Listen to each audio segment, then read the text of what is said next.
Okay, they can hear me now. They can hear me now. Give me- Everybody, what a time, what a day to happen. And then audio output capture. Okay, hold on for a second. And then now they should hear you, Marty. Nope. Oh, there it is. Okay, yes, they can hear you now, Marty. That was peanuts. That was peanuts. Hi, everybody. I am so sorry. We can hear now too much echoes. The dolphin? Echo the dolphin? Let's see here. The dolphin game? Hi, everybody. Sorry about that. I forgot to add the audio to the my really slopped together Christmas scene here. Also, on the far right, I feel like you could see like a little Discord. Yeah. I just got rid of that. This is my hastily put together Christmas scene. And so Marty and I are here. We're gonna play some Dark Souls. I don't know what Dark Souls I'm gonna play yet. We're gonna talk to you guys. But we're here on Christmas Eve playing some games. I was having the most interesting computer problems in which my computer audio was set to my speakers, my headphones, and the Discord was set to my headphones. But if I plugged in my PlayStation controller, I couldn't hear Marty. We don't know why. Also, the worst thing is, I could hear you as you were trying to troubleshoot it, and I was bouncing goofs off you, and I'm like, no, this is to no one. This is to me. This is a goof that's going only to me, and I like that.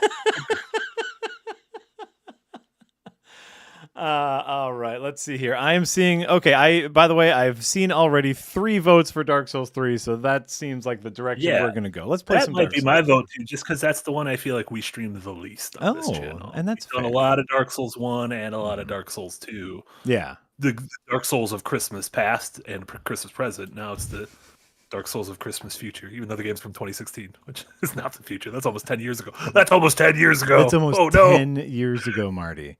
Oh no. Yeah, we're old. We're very, very old. So okay, I'll get that set up.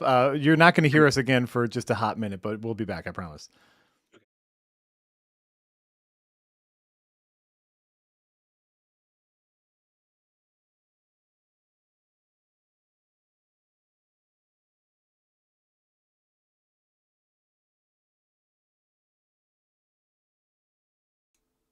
Okay, now you can hear me.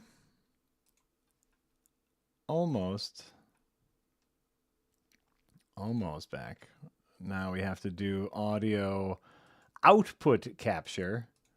Click OK, but I need to turn Dark Souls down. But Dark Souls is not turning down, is the fun part. Oh. Why not? Classic vintage Miyazaki. There we go. Now Dark Souls is turning down. Okay, there we go. Now you can hear me. You can hear Marty. You can theoretically hear Dark Souls. It's quieter. Okay, great. But I think it would also be nice if you could like see Marty. That's going to be the next thing. So yeah, I could be like your Ed McMahon. I almost said your Ed McMillan. Even Ed McMahon would. What did I do with that? I don't know. I just saw Discord and I waved. Hold on, everybody.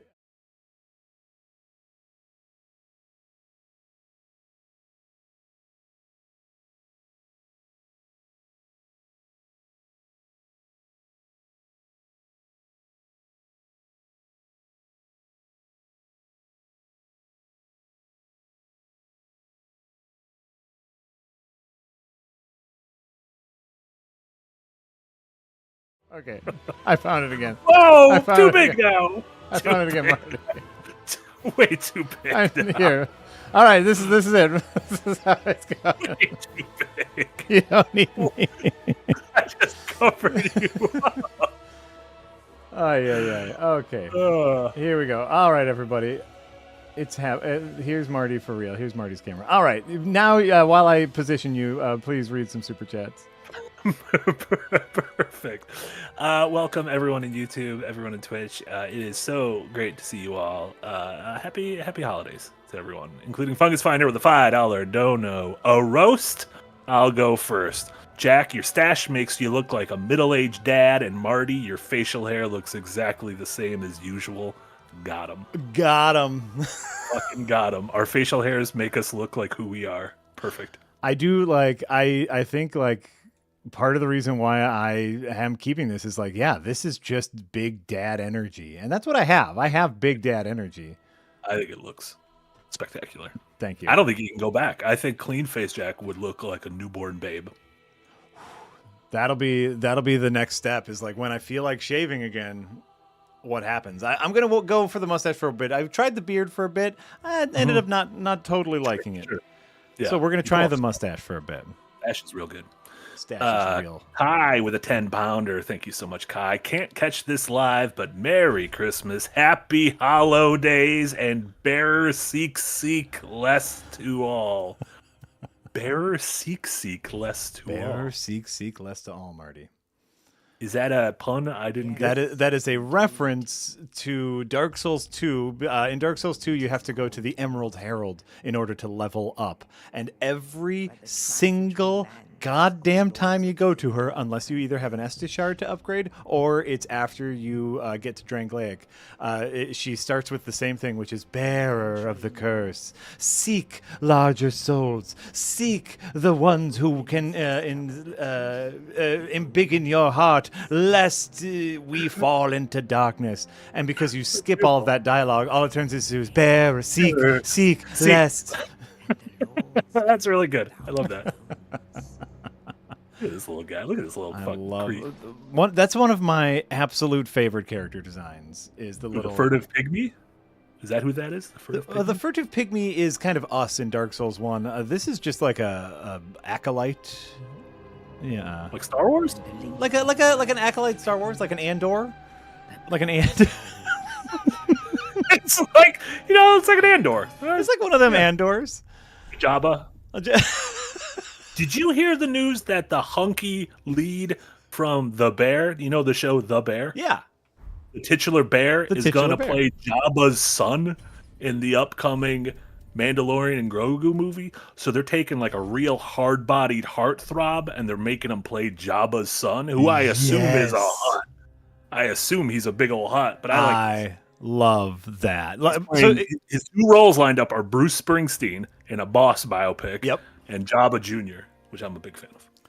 I could 100% see him being a young Bruce Springsteen, and so I assume he's just doing the voice. I hope he puts on a costume. You remember how like those behind-the-scenes footage of like the original '77 movie, what Jabba looked like, just like a fat dude in fur? Yes. I hope he's just fur. I think that'd be great. That would be great. Yeah. That would be great. I'm just trying to think of what his voice sounds like even. What does his voice like? Does he have an interesting voice? Miso Dingo on solo. Dad, knock it off. Like what does his voice sound like?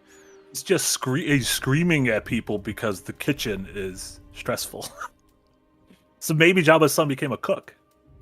Like a line cook. Oh, that could be. Some sort of a Coruscant diner.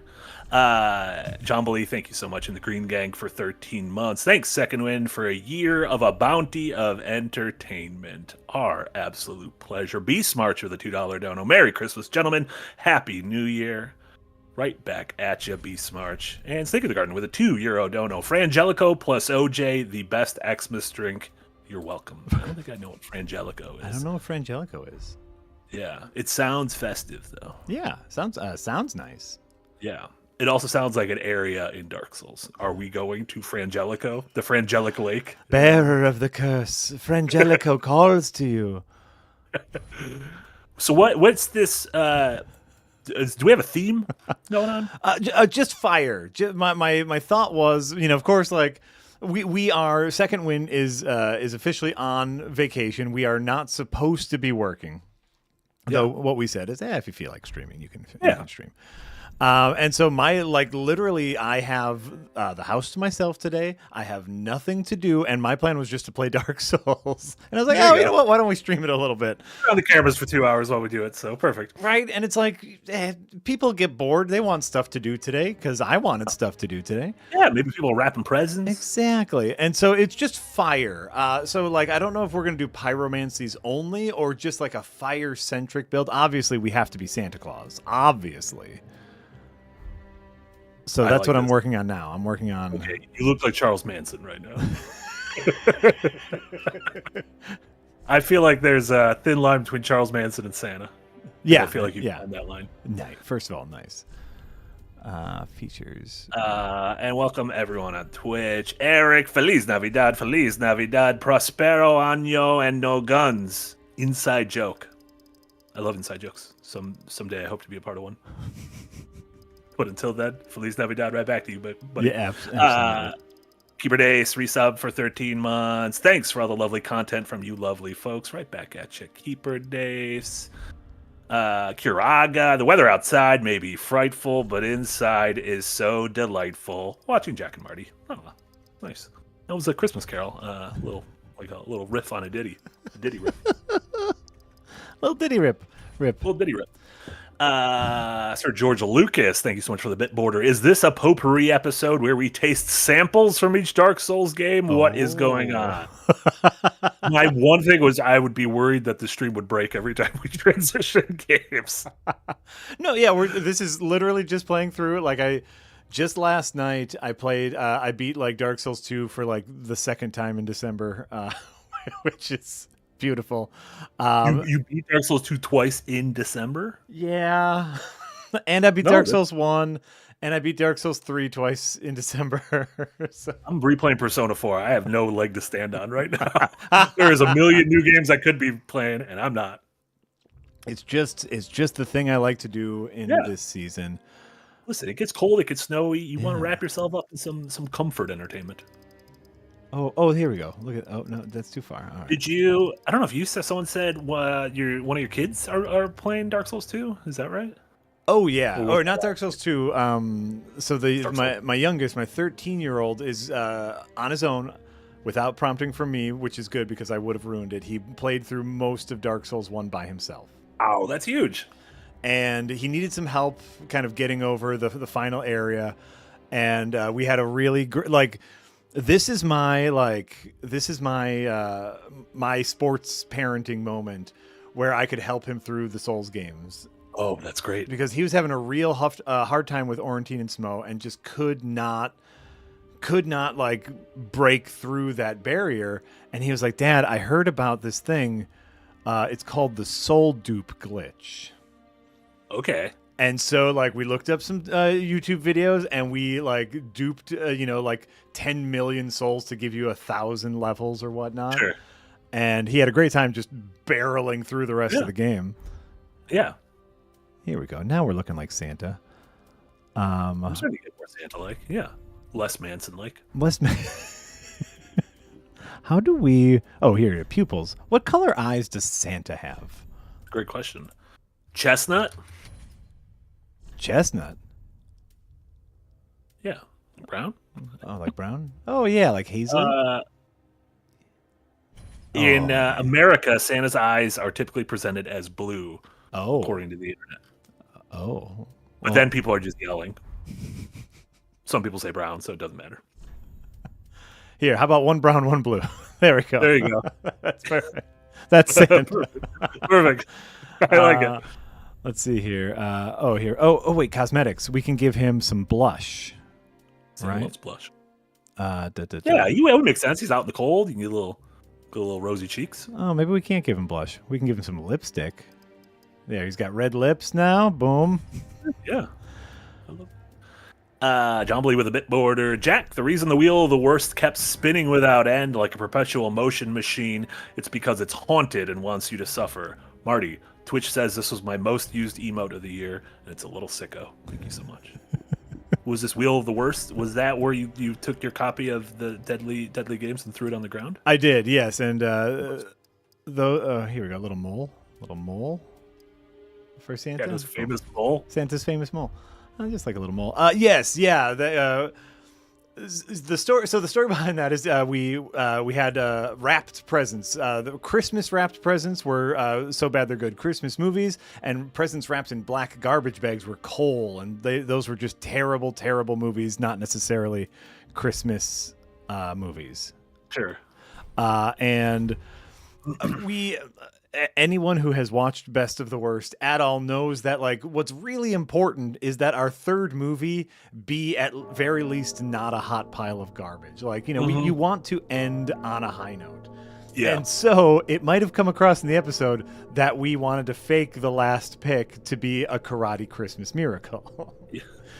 And so Jay and Mike came up with a foolproof system to fake it. And the foolproof system stopped immediately, just broke right away to where I opened the gift and it was Deadly Games. Yeah. Which, by the way, if you look at the Blu-ray cover of Deadly Games, that looks like an action movie. I was like, this isn't even a Christmas movie, and I threw it away. I didn't pay it any mind. Yeah. And then little did you know, a few weeks later, we'd end up watching it with our Phoenix tier patrons, and we're like, damn, this is a pretty good movie. Honestly, by the way, it's real. It's way better than it has any right to be. Yeah. So you know what? We don't need a shield. Santa don't need no shield. Santa wouldn't use a shield. Santa, not my Santa. Santa does have a fireball though. Let's see what fireball looks like. Look at him. Oh. You get coal. Immediately get attacked by the Ghost of Christmas Future. Incarnadine gifted out a sub on Twitch to me. I am going to use this with honor and integrity, and I'm not going to do anything unlawful with it. You really got gifted a sub? I got gifted a sub. Oh, I guess it just randomly gifts it. I feel like Incarnadine just gave it to me, just as a little fucking scamp, and I like it. That's fine. Thank you so much, Incarnadine. Incarnadine also gifted us up Tiberius Kirk. Thank you, Captain Tiberius Kirk, and thank you, Incarnadine. Eric gifted out subs. Usually I'd yell at Eric, but I can't. Because it's Christmas? Because it's Christmas. Can't do Christmas. that. For Marty and I, it's Christmas. It's holidays for everyone else. It's holiday. Yeah. To Dylan, to Mad, to Tuvox, to Jack, not you, Jack, other Jack, and a blue Skittle. Thank you so much. And then it said Valorant gifted a tier 1 sub to Hugo. And is it like Valorant the video game? It is Valorant the video game. Wait, what? Apparently, if you gift 5 subs, Valorant the video game tacks one on. Thanks, Valorant the video game, a game that Jack and I definitely love. If there's one game when you think of like who are 2 primetime Valorant players, 2 of us. It's Marty and Jack. I know what Valorant is and everything. I've heard of that video game. Yeah. And play it sometimes on my Xbox. Switch. I play that game. Yeah. It was definitely play. That's that song. It's the Amy Winehouse song. Why don't you come on over, Valorant? Oh. Yeah, you ever heard that song? I know that one. The only Amy Winehouse song I know is her popular one. I don't know. This was a good one. It's actually called Valerie. Oh. I made a joke because Valorant is close to it. A little wordplay, if you will, if you're nasty. Ooh. Also, we have a level 5 hype train going on Twitch. I'm sorry. To the point where it's covering things. It's frankly a nuisance. You all are being so supportive that it's become a nuisance for me to do my job. It's become problematic. It's become problematic because I have like fireworks raining down on my chat, and it's very hard to see things. But that's incredible. You are all wonderful. Yeah, we appreciate you all hanging out with us on Christmas Eve, playing a little Dark Souls. What fun. What fun, everybody. Just throwing fire at these fools. Fire is so fun. Like, you know, spells can be fun. Miracles are the grass type Pokemon, or maybe it's water. What's the Pokemon that starts off really weak, but like end game they turn into monsters? Like a Magikarp that turns into like a Gyarados? Ooh, sure. Yeah.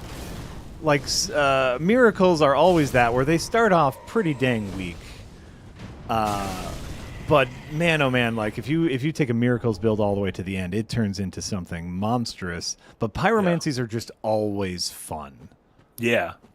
It's just I haven't played Dark Souls 3 as a pyromancer. I've played through Dark Souls. I played through Dark Souls 1 probably as everything, but I've definitely played through Dark Souls 1 as a pyromancer. 3 might be the one I've played the least, even though I really enjoyed playing it. By the way, same. 3 is definitely the one I have played the least. Yeah. Hold on, we're gonna get some bombs ready. Bombs. George Lucas with the bit border. Thank you so much. Quote, Hunky Bear. That sounds like a future Elden Ring challenge run to me. In honor of when Hunky Bear plays Jabba Jr., we will do Hunky Bear Elden Ring. There you go. Whenever the hell that movie comes out. Wraithbow with 100 biddies. Thank you so much. A bit of Christmas Eve cheer. Right back at you, Wraithbow. Carnadine gifted a sub out to Wraithbow. Carnadine, you're too kind. Eric gifted more subs, including Valorant. Thank you, Valorant. Thank you, Valorant, friend of the show. This guy's so cool. Gundyr Gundyr rips. He's a cool dude. Gundyr absolutely rips. So cool. Yeah. It's so cool. He might kill me. Yeah, he might. I probably should have armor on. Yeah, you like Santa. I feel like Santa isn't necessarily like a naked character. He's usually clothed. He's usually clothed. Not in my fanfic. Oh, dang it. Yep. That's all right. I didn't stop at the bonfire to refill my flasks. Oh, and so I just ran out of blue. I'll do it because that's how it works. But that's okay. Pure Pyro with the €2 dono over on YouTube. Thanks so much, Pure Pyro. Pyromancy, yay! Have you done a pyro build, Marty? Like I said, I did Dark Souls 1. I haven't done a ton. Usually, if I'm using magic of any kinds, I'm just gonna be that sorcerer, slanging and wanging. Quintuple with a $5 dono. Nolan's. I said wanging. My apologies. Nolan's movie might drag my Philistine ass to theaters for the first time in forever. Also, the impromptu overlay is fantastic. Oh, thank you. Big news. If everyone heard a cry out from Ireland last night, it's because Warner Brothers has confirmed that Christopher Nolan's next movie, coming summer 2026, is The Odyssey. What? Yeah, Homer's The Odyssey. Which really? I like that all the rumors were it's going to be a helicopter movie or it's going to be a vampire movie. And I'm going to be honest. The Odyssey might have vampires. But I don't think it has helicopters. But Odysseus finds all sorts of weird shit on the way. So, yeah. Right. Yeah, how do you feel about an Odyssey movie? We don't need it. Wow. So, to you, not a C. Not a C.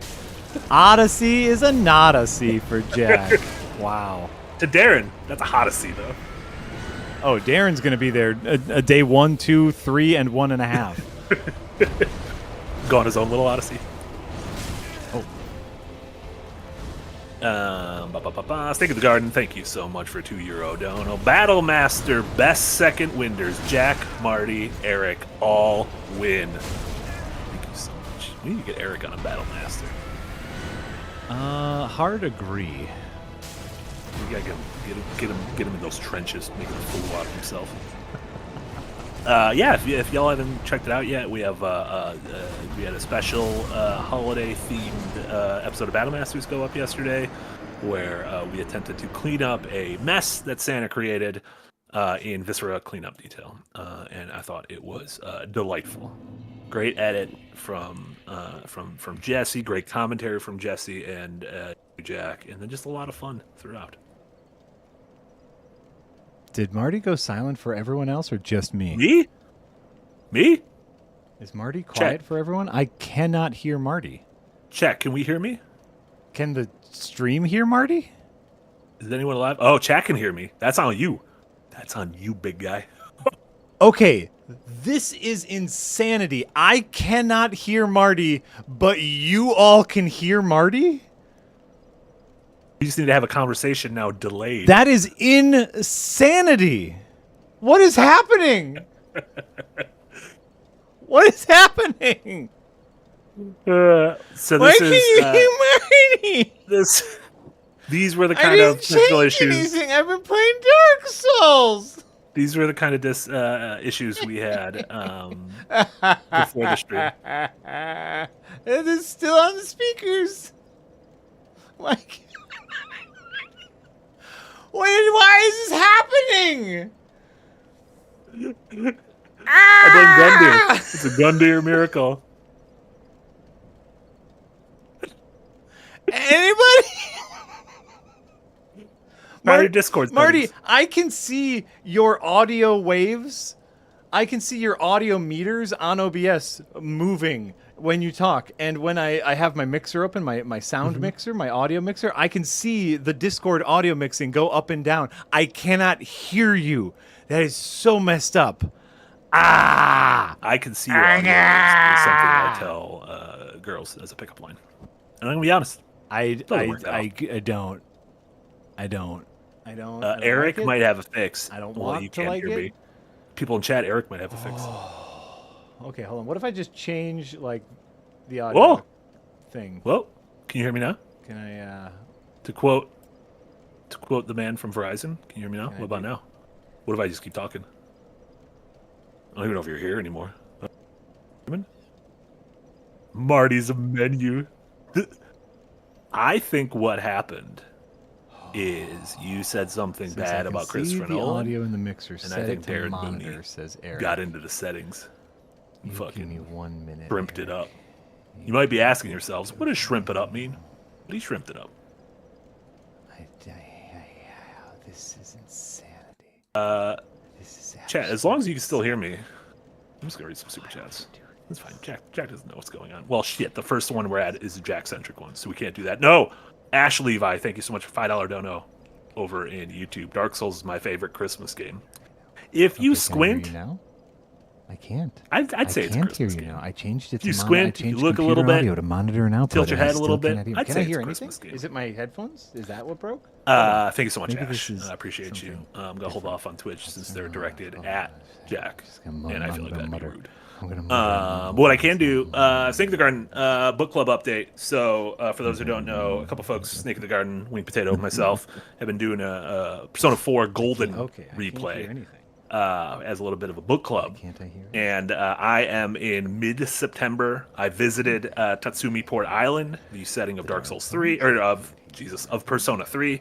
Got to meet some of my faves, go to some of my favorite places, like the bar. I like when the crew gets shit-housed, even though they're drinking non-alcoholic alcohol, which I think is very funny. And I believe I'm getting ready to go to Naoto's dungeon soon. Naoto is about to become a member of the party, which is great, because Naoto's a wonderful member of the party. Mr. Volume is still said no. So I'm enjoying the replay. Yeah, I'll probably finish it over the next couple days, because I've been chugging along. Last time was doing big chugs. The controller. I just unplugged the controller. How are you doing, Jack? Does that now I can't hear you. I can't. Oh no! Did anyone hear Jack when Jack was talking? Can you hear me? Oh, I can hear you now. I could not hear you before. I think I changed that. Yeah, I changed that setting. Yes. For you, my wife. They could hear me the whole time, but I can't. I cannot hear you or the game. Everything. Those are two important things. But if you unplug the controller, you'll be able to hear. Happy Christmas, That's what happened last time. Everything is broken. Are you gonna have to play this with a mouse and keyboard? Why can't I hear you? Why can't I hear anything? Is it this? No. What if you unplug the controller? Will you hear me? You can't hear me to give you that advice. But that fixed it while we were setting things up. I am using a PlayStation controller, and it is trying to set it to that, but I have my sound settings here set to my headphones. As I have the whole time. Because that's the other thing. This happened while I was playing the game, so there should be no reason. Yeah, it's almost like what we think is happening is the controller, when for some reason his computer is trying to use like the audio output. Whoa! Oh! Mazel? Did we do it? Okay. Or was that just a jump scare? Here's what happened. I can hear you now, Marty. Great. Here's what I did to fix the problem. And someone tell me how fucked up this is. In my audio mixer, I have the volume mixer on Windows 10, right? That like thing where you can change the audio of everything. I just muted everything, and when I muted everything, I could hear you. Okay. When I muted everything, I could hear you, and then I unmuted it, and I could still hear you. That's messed up.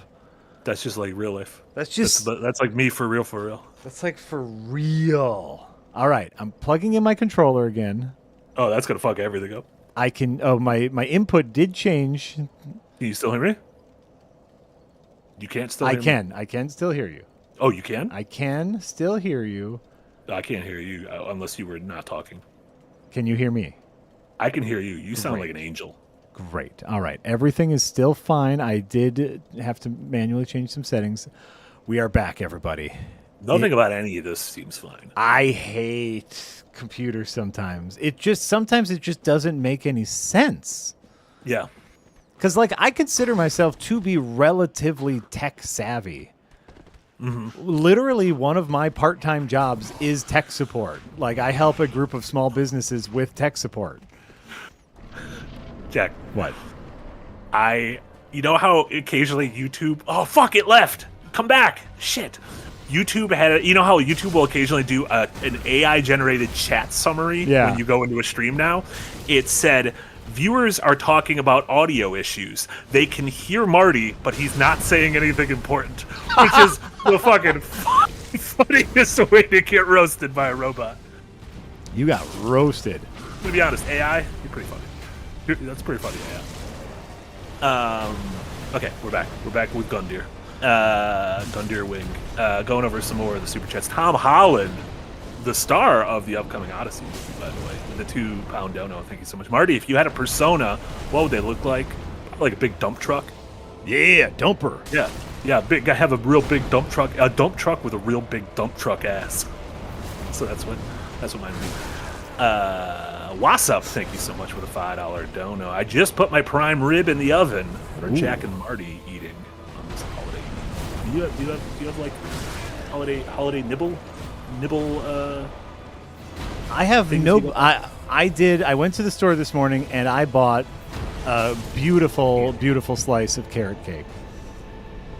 Love a carrot cake. It looks fantastic. It is the carrot cake with the most amount of frosting on it. As I went through all of the carrot cakes, literally that is my only plan. I will have real food as well, but the only thing I care about is that carrot cake.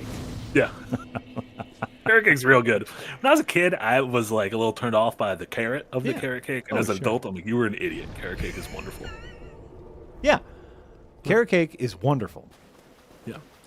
Mostly it's the frosting, let's be honest. But it's just a vessel for the frosting. It's a vessel for like that cream cheese frosting. Because if you just have the frosting, then you have a problem. But you've got a little bit of cake. You need a vegetable. You need the sugariest of the vegetables in there as well. Yeah. I'm doing my family Christmas tomorrow, and so it's gonna be a bunch of Polish food, pierogies, lumpkies, little borscht, lushkas. Those are all real things. Don't worry, I didn't make those words up. Borscht is not a Polish food. But Tommy Salty, speaking of Poland, re-upped in the tip jar for 13 months. Thank you so much. Alex Ricks, $20 dono. Merry Christmas. Dark Souls 3 is better than Elden Ring. You know what? We're all allowed our opinions. Even incorrect ones. Even incorrect ones during this holiday season. It's different. It's different. Yeah. Obviously, like Dark Souls 3 is great. And, I'm not here to... Hold on. Give me a kick. Bye! Oh, my God. This has sparted him right off this goddamn mountain. Love it. Dark Souls 3 is great. I think the reason why I played Dark Souls 3 the least, though, is because it feels the most linear. Ooh, that's a good, yeah. And so it's one of those games where, it's like, there's only a handful of points in which you have options but even then it's like the option is either A or B, or sometimes the option is A, B, or C. Sure. And that's really it. Welcome to the do you mean of the Souls games proper? Like, do you think it's more linear than like a Bloodborne? Ooh. No, Bloodborne is also pretty linear too. But yeah, that's right. But that has the setting. Sure. Yeah, this has way more. This is way more linear than DS1 or 2, or yes. Especially Elden Ring, obviously. Obviously. What do you scale with? And oh my God, Captain President gifted 50 submarines. It's time to dive, boys. Captain President. I didn't even know that was street legal. Oh, Captain President, my Captain President. Thank you so much. We appreciate you too, Captain President.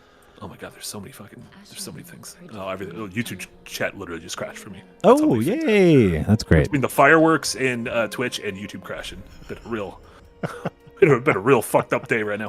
Back to Twitch. Nick the OG with 50 bits. Thank you so much, Nick. Jack, I recently recommended Adventurous Night to some pals from other streams, and at least a dozen people already knew it. And you specifically, your awesome GM skills are known far and wide.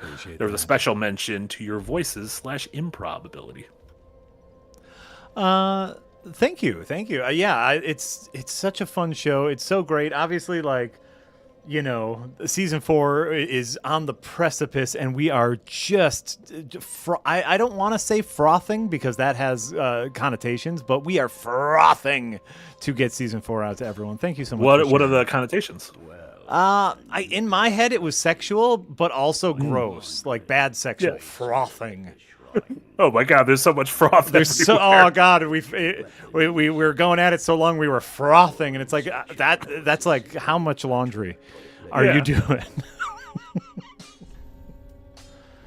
How do Too much frothy. Too much frothing. How much frothing is too much frothing is a great question. Neon Vivitch over in Twitch. Thank you so much for gifting 5 subs as well. Appreciate you, Neon Vivitch. Speaking of the Vivitch, are you going to see the Nosferatu? Honestly, my Christmas tomorrow is wrapping up, has a hard wrap up at 2 or 3 in the afternoon, and then I got the rest of the day again to myself. I am heading straight to my local art house theater to see Nosferatu on Christmas Day, 100%. You know, you can on Christmas Day you can sneak in carrot cake and they can't yell at you. Is that true? Sure. I don't know, start crying. If you cry, people will stop yelling at you very quickly. That's 100% true. Yeah. They'll be like, oh shit, how do we solve this? The crying carrot cake man is back and wants to see his Dracula movie. I want to Dracula. Did you know that Willem Dafoe is from Green Bay? The Dracula movie. Yes, I'm very excited. As someone who, obviously, very close. Loved the Vavitch, felt feelings for the Lighthouse. Sure. I did not like the Lighthouse, but I respect the Lighthouse. Sure. And I'm going to say that the Northman was a straight meh for me. Wow, a straight meh? Straight meh. It was, you know what it was? It was fine. Okay. What it felt to me, like I felt about the Northman the same way I felt about the League of Ungentlemanly Warfare, or whatever that Guy Ritchie movie was called. Don't compare the two of them. First of all, I know, but what it felt like was a lesser director trying to do an Eggers. Oh, gotcha. Even though it was Eggers, and obviously it has like his little sprinkles of madness and wonderfulness. Yeah. But it just felt a little phoning it in, which may or may not be true. I'm not saying it is true. It's just it's I've not seen Nosferatu yet. It is definitely my least. The Northman is definitely my least favorite of his 3 movies. However, me and the people I saw it with kept repeating afterwards the thing he kept repeating: "Avenge father, save mother, kill Fjolnir." Yes. Just be like, what are we going to do tonight after dinner? Well, you know what? I have some ideas. We could avenge father, save mother, and kill Fjolnir. Maybe we could just. There's how I'm sleeping with Fjolnir. That old chestnut. Right. But yes, I'm hoping Nosferatu's a real messed up little time. That's all we want. That's all we just want. A freaky little creep time. A creepy little freak time. That's all we're looking for. It could be a creepy little freak time or a freaky little creep time. Either one sounds wonderful to me. Oh, that's a good Vista moment. Isn't that beautiful? Yeah. Hey, see that shit? That's the world. That's the world. That's the world. You're gonna get fucking rocked on that bridge by some sort of an ogre, probably. Here I am, ogre me like a hurricane. What? George Lucas with a highlighted message over in Twitch. We lost valuable Dark Souls time to shenanigans, but luckily this stream is 4 hours. I feel like you just made that up. You 100% just made that up. This stream is this is not like an official stream. This stream it literally is as long as we feel like it. I know, you know. Marty has some obligations. I have opened it up to the rest of Second Wind if they would care to join. So maybe we'll see. Cowards. I think they're a bunch of cowards. You think? I think so. Wow. Marty calling them out. They're cowards. You heard it here. Oh, first. I also missed. Eric sent detailed instructions on how to fix your audio issues 20 minutes ago. Gotcha. And I followed a little bit of Eric's instructions, and it didn't work. The only thing that worked was muting it in the mixer and unmuting it because Windows is stupid. Real fucking stupid.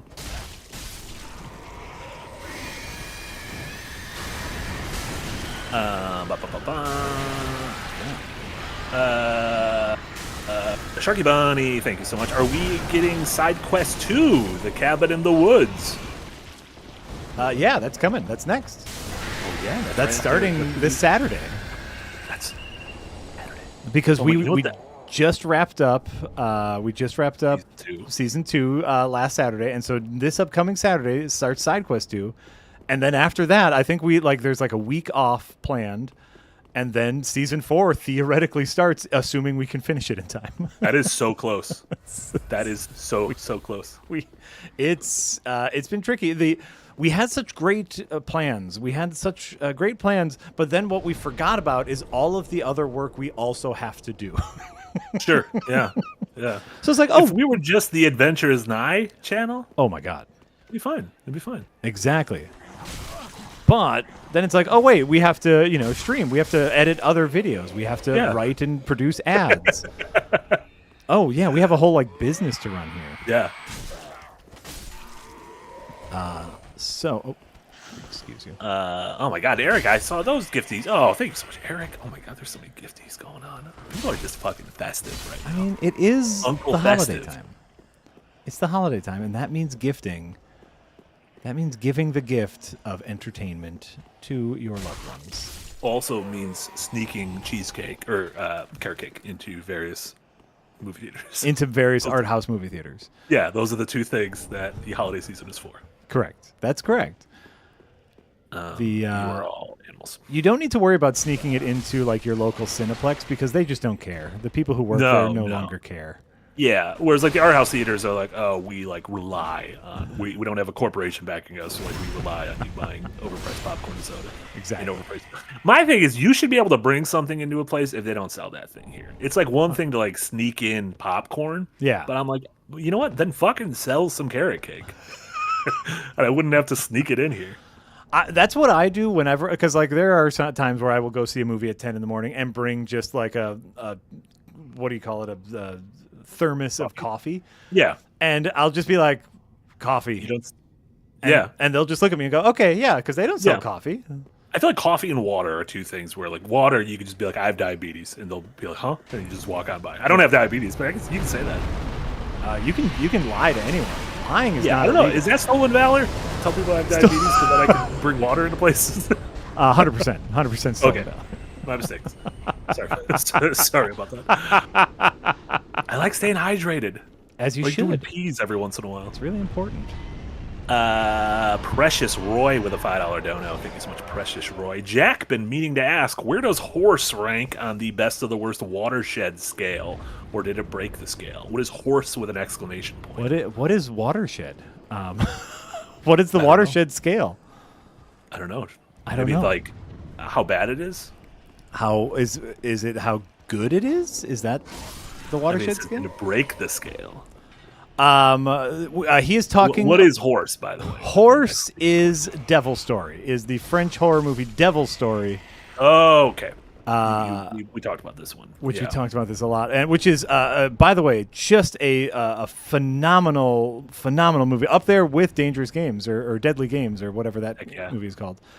It's just a phenomenal movie. It's surreal horror. It's but it is like classic B movie where they just don't have the budget, and so a lot of it is kind of crappy because they don't have the budget. And there's a horse all the time in the movie.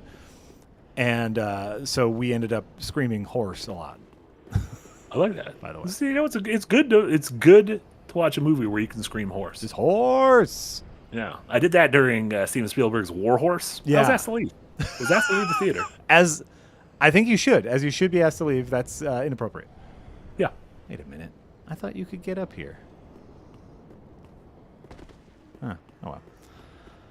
Oh well, as you should. Yeah, don't. I did the same thing during Schindler's List, and I also was asked to leave. Like, yeah, not also weird because not a ton of horses. There are horses, but like, I have actually never seen Schindler's List. Oh yeah, it's a true statement. I'm sure it is a phenomenal movie. I don't know if I have the heart. Sure, yeah. We were going to choose it for our December movie night, and then we decided. Probably a bad idea. It's probably not a great idea. Not a great idea. Yeah. Okay, so wait, where does it rate on the watershed scale? Yeah, which again I'm not sure of. So it's a phenomenal movie. It was as someone and Marty, you can empathize with this as someone who plays a ton of video games. I do. When you do a part of your hobby, part of the thing you love for your job, like play video games or watch movies, you watch so many movies, you play so many video games that it becomes part of the thing that you derive enjoyment from is not necessarily if it's a solid work, but the surprise level. Like, and this is what leads to some of the perception that critics are pretentious or too highbrow, but it's we are desensitized. Yeah, we just want to be surprised again. Yeah, that's why like when we were talking about Megalopolis, we were like, at least we have something to talk about. This is not good, but at least we have something to talk about. Exactly. And so like that, so horse ! AKA Devil Story, surprised us in a way that is marvelous. Now the filmmaking is better than average, better than it should be for the budget. The budget is $0. The effects are bad. The editing is ethereal, and I think it's a good standalone horror movie. But the surprise element is what really sets it apart.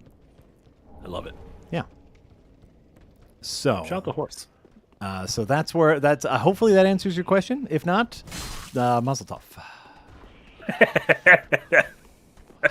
That was a threat too. That doesn't answer. Where is it on the watershed? No, I feel like that was what's a watershed? It's like a little house where you keep water. Right? Watershed. Just don't know. It's like a little water house.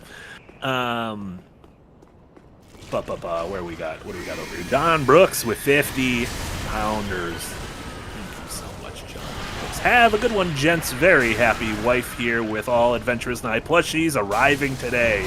Thanks to the team for doing what you do. Been a tough year, but all the shows have kept me smiling. As the great Christmas movie says, keep the change, ya filthy animals. Angels with dirty faces. Actually, we were discussing that the other day, and I know everyone says like, oh, if they're going to like do a new Home Alone, like have like Kevin be an adult, like make it like Violent Night, and have Kevin be an adult and go R-rated. But here's the real thing: is like if a Home Alone remake has to happen, and it doesn't, but if it has to happen, Mac should be the actor in Angels with a Dirty Soul. That should be his cameo. That would be a great cameo. Yeah, instead of him being like, oh, I have a family of my own, and it turns out we left them because hurt people. Because of generational trauma or whatever. Yeah, that would be really good. Yeah. That should be his cameo where he just gets to have some fun, and it doesn't need to be canonical with any bullshit. Yeah. That's actually a really good idea. It's sad because they're probably going to do it. Of course right? they're going to do it. Of course, yeah. They bleed. They bleed everything dry. They're just the worst. I mean, I feel like enough of them fail that maybe they'll stop. Like Mufasa, just no one's seeing that in theaters. Oh God, beautiful, right? Isn't that wonderful Yeah. that no one's seeing it in theaters? Don't. Yeah. Stop. Don't stop. Stop. Don't stop. Yeah. Don't that stop animated, not seeing the it. War of the Rohirrim, the animated Lord of the Rings movie. No one saw that. No, in sorry. theaters. Everyone's got Sonic fever. That's the problem. You know why? Because it's Shadow. because Sonic is at very least like trying to do something. It's a little bit different. And it's like a thing for granted Sonic was around when we were kids, but like kids can enjoy Sonic in a hey, let me force feed you my nostalgia way. By the way, that is an under talked about message from the Sonic movie is they are not shoving nostalgia down our throat in that movie. Yeah, they're using characters and whatnot that are still popular in these games that are probably more popular now than they were even before. Right. Yeah. Right. Nope. He's just a cool hog. He's just a cool hog. Yeah. We need more movies with cool hogs. That's a normal thing that adults say on Christmas Eve. He's just a cool hog. All right, we're going to try for something here. Not because we have to, but just because... Oh, wait, no, I didn't do the other part of it. Never mind. We're not going to try for it yet. Okay. We were almost right. I discovered a really fun thing recently that we can't do yet because I didn't properly set it up. My bad. So we're just going to go look for some treasures, and then we can properly set it up. Oh, nope. Did I die? Still got it. We're going to try for the Beast of Boreal Valley skip. Ooh. Yes. I didn't even know we could do this. I didn't know that was legal. It's very silly. It's not necessary. The fun thing about it is very much like you don't gain anything by doing it. You can just skip Vort and move on to the rest of the game. Okay, so it's not like an insta-kill. It is just literally you going around. It is just you skipping, yeah. Okay. Which is very... I saw it, a YouTuber, I forget who did it. A YouTuber did it during a Miracles Only run. Oh, that's fun. And the reason why you have to do the Vort skip is there are no offensive miracles before Vort. Oh, so like you would literally not be able to complete the game if you were relying solely on miracles at that point. Correct. You would be locked out of most of the game. And so like I saw this and I just think it's a neat thing. And so hopefully we can get it working on the stream just so I can show people a neat thing. That'd be amazing. Yeah. But first we need this. We need the banner. Just a small banner though, not a big banner. Not a big banner. Not a big banner. Georgia Lucas with a bit border over in Twitch. Thank you, Georgia Lucas. Red one. Block or not, Chris Evans was the worst part of the movie. There was an action scene where The Rock changed sizes. Did he even use that silly ability again afterwards? He did. He did. Yeah, and Santa used it as well. Like that's how Santa would get in and out of chimneys. I thought Red one was very bad. I did not enjoy my time. Very bad. Interesting. I thought it was very bad. Yeah. I thought it looked ugly. I kept thinking about how that was $250 million and how The Rock kept coming to set 7 hours late. And it's just a sad thing to think about. Yeah, I didn't like it. And I love my Christmas movies. I've watched like 30 Christmas movies this month already. Yeah.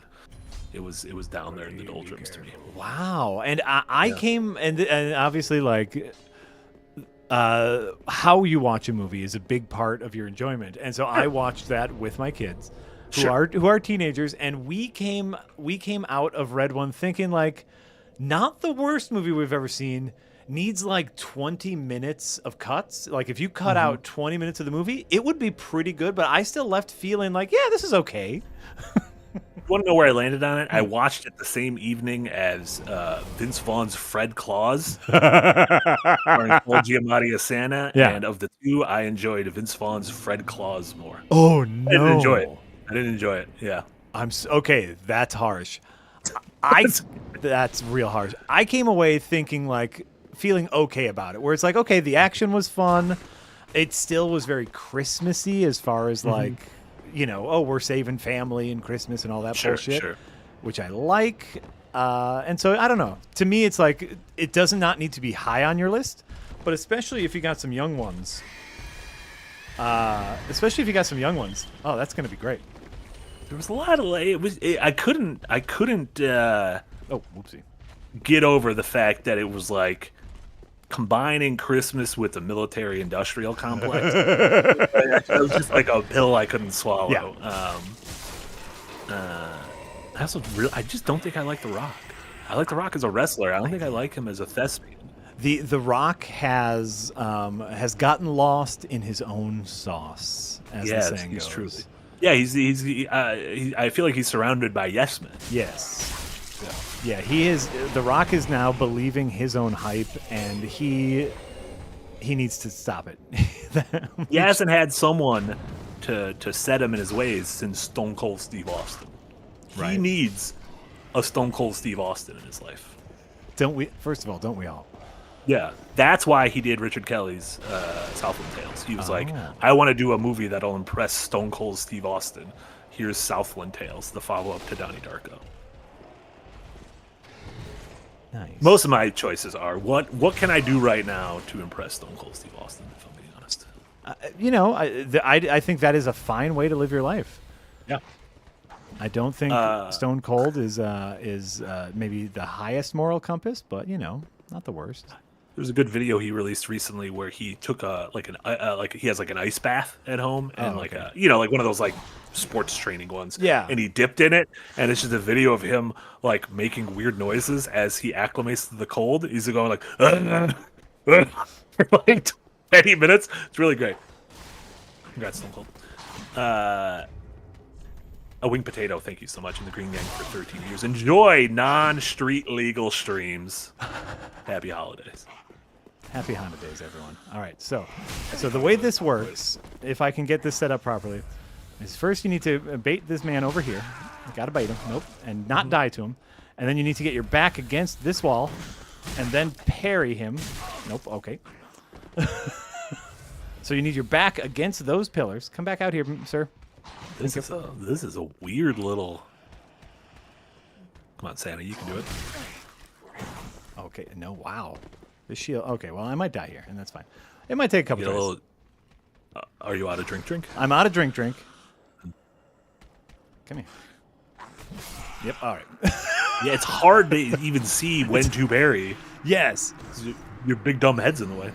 And so what happens is you parry and you riposte, and during your critical animation, the camera gets stuck on those pillars behind you, and it like basically trips into death cam position.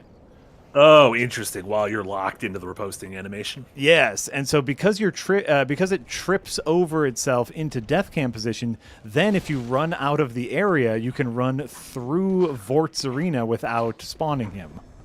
Incredible. Which is very fun. I don't understand how videos work. No. This is one of those, like, to me, the glory of a skip like this is showing how fragile video games are. Like, if you sneeze too hard, these things... Yeah. These things crumble. We'll talk about how many games where it's like, oh, the direction you're looking in, everything behind you does not exist until you turn around to look at it. Oh, I love it. It is like complete nonsense. The Horizon Zero Dawn documentary where they're just like, yes, the world collapses. Like, how? That can't be true. That just cannot be true. Is that true in real life? Oh, no. I mean... I feel like there's philosophers who say that, right? Oh, if a tree falls in the forest and no one's around to hear it, does it make a noise? Listen, I don't want to say think about it, but maybe y'all should think about it. This is all we're saying is like, learn how to expand your mind. It doesn't need to be with drugs. No. It could be with Vort skips. It could be with Vort skips. Also, I keep taking like the short route down there, which is not the correct route. You need to come over here and take the long route.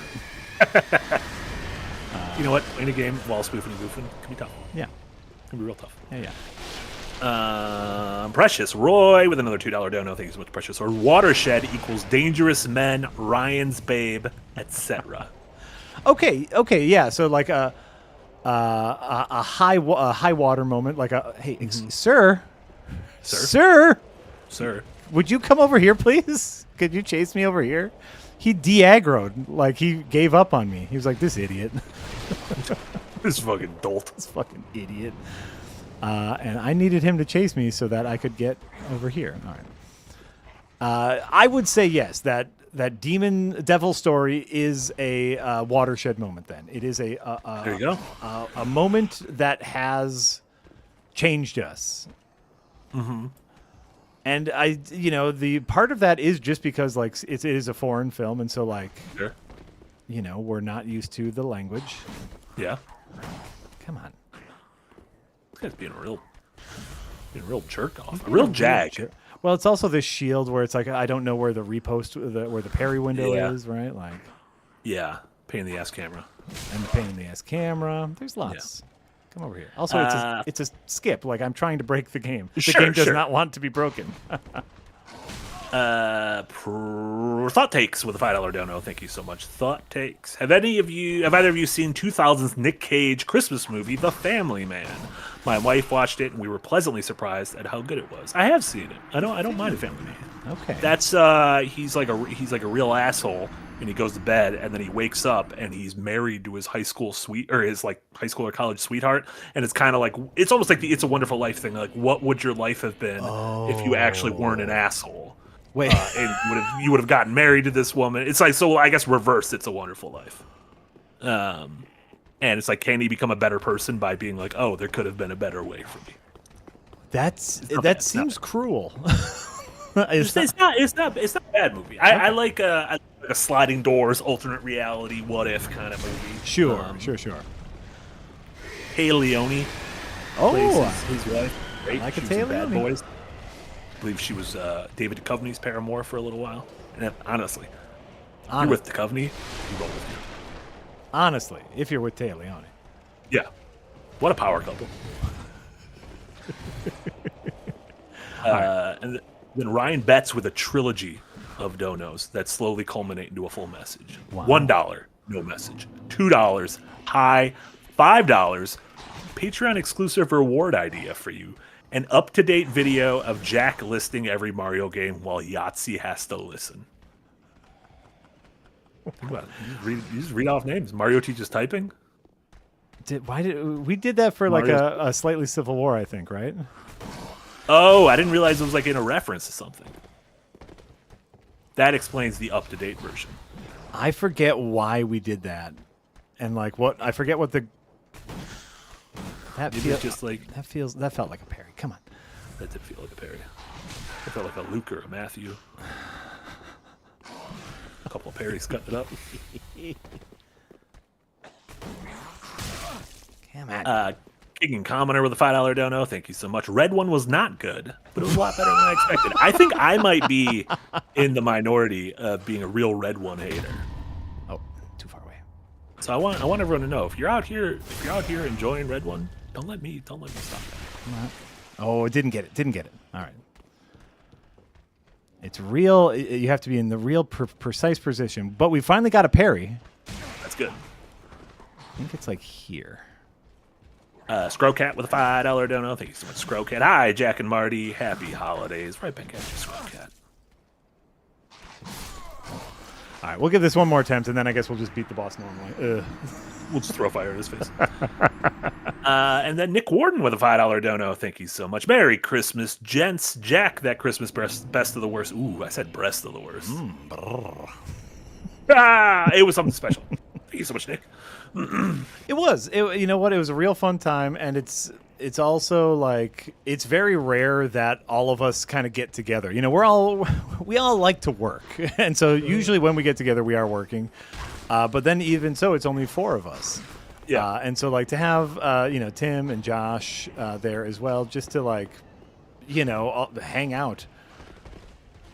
Shortly after that, all of us went and saw Mac when he came into town. Macaulay Culkin, and that was an even rarer event where we hung out and didn't make a video. Incredible. Which is I cannot tell you the last time that happened.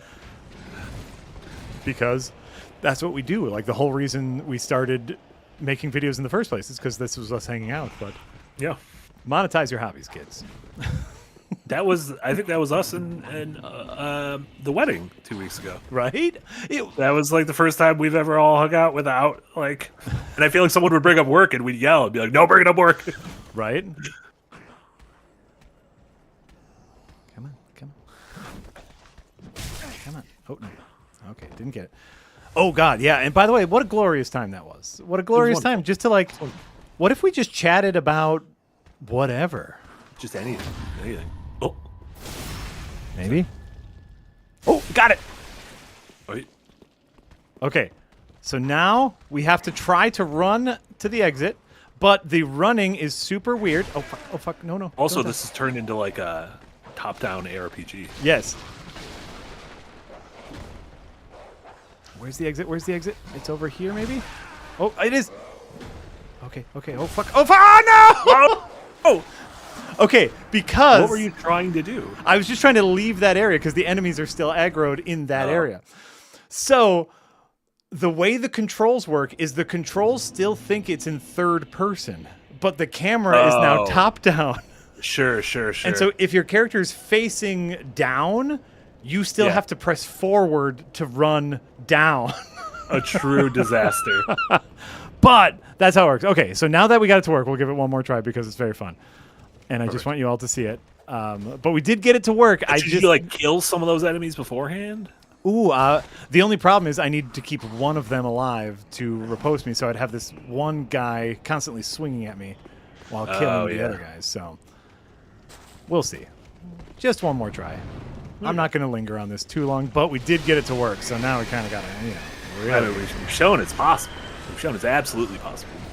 George Lucas with another bit border. Thank you, George. Last night I watched What About Bob, a movie about a man's life getting ruined. What say you about this fine film? What About Bob's great. It's a fine film. Yeah. It's the kind of comedies that unfortunately don't get made anymore. Yeah, which is just like premise heavy, character centric. Yeah, a couple of great actors. Just having a good time. Yeah, I love What About Bob. Sussy Guru with a €5 dono. Thank you so much, Sussy Guru. Any movie with a rock in it has to be bad by default, right? I don't think that's true. I'm not a huge rock acting fan, but Mummy 2, not too bad. The Rundown, pretty fun. Southland Tales is a wonderful mess. I'm on record really liking the Jumanji films. Oh yeah, like even some of his earlier like family schlock, like The Tooth Fairy, not terrible. Yeah. Right? Like he was on a good path for a little bit. Moana, obviously delightful. Oh, yeah. I also go to what the fuck was that? Oh, I lost everything. I'm looking at his movie list because I wanted to bring something up and I lost it. What was the movie he was in called Sky? He has such a long Wikipedia page, by the way. He was in a movie with Nev Campbell like 5 or 6 years ago called Skyscraper. Did you ever see sure, yeah, where he has like the leg prosthetic. Yeah, and it's like bad Die Hard. Not bad. It's just not as good as Die Hard. But I thought it was pretty good. Yeah. In terms of schlocky action, it's like he can make serviceably good schlocky action movies. The problem is he's not as big a deal as he would like to think he is. Yeah. And if he could just be like, I make stupid action movies, I think we would all enjoy the stupid action movies he makes. Yeah.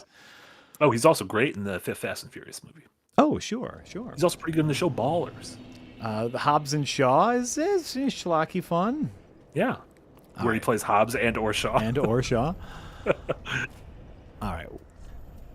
We're going to move on. We are going to move on because life is too short. Damn. Let's go. TSP with a $5 dono. Thank you so much, TSP. Jack, how many people in the room knew what a Bloodborne was when you referenced it in Best of the Worst? Honestly. Also, every time I see BOTW, I just think of Breath of the Wild. Of course. One of you needs to change your name. It will have to be us. Yeah, I just feel like we can't. Nintendo might be a little too dug in. Yeah. So we watched this movie. We watched Silent Night, Deadly Night 4. Oh, I didn't know they go that high. They go to 6, I want to say. Oh my gosh. But we watched 4, and let me tell you, it is one of those situations in which someone wrote a script not called Silent Night, Deadly Night 4, and they decided that this needed some IP branding. No, we could use a little Silent Night, Deadly Night. We need some Silent Night, Deadly Night fans to really boost the numbers here, right?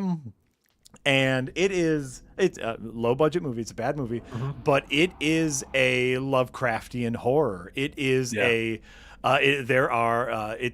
gets into kind of like magic and dimension hopping and conjuring things based on emotions, including bugs, goopy birthing bugs. It is horrifying and wonderful. I say that wonderfully. It's a wonderful movie. It is a wonderful, wonderful, like, low-budget horror movie. And because of the horror elements, because of the bugs, I made a couple Bloodborne references throughout the screening. But Mike was editing it, and Mike doesn't know video games, so... Just puts Pac-Man on there. Right. That's probably that game so, you're talking about. Yeah, really, I was making those jokes only for Rich.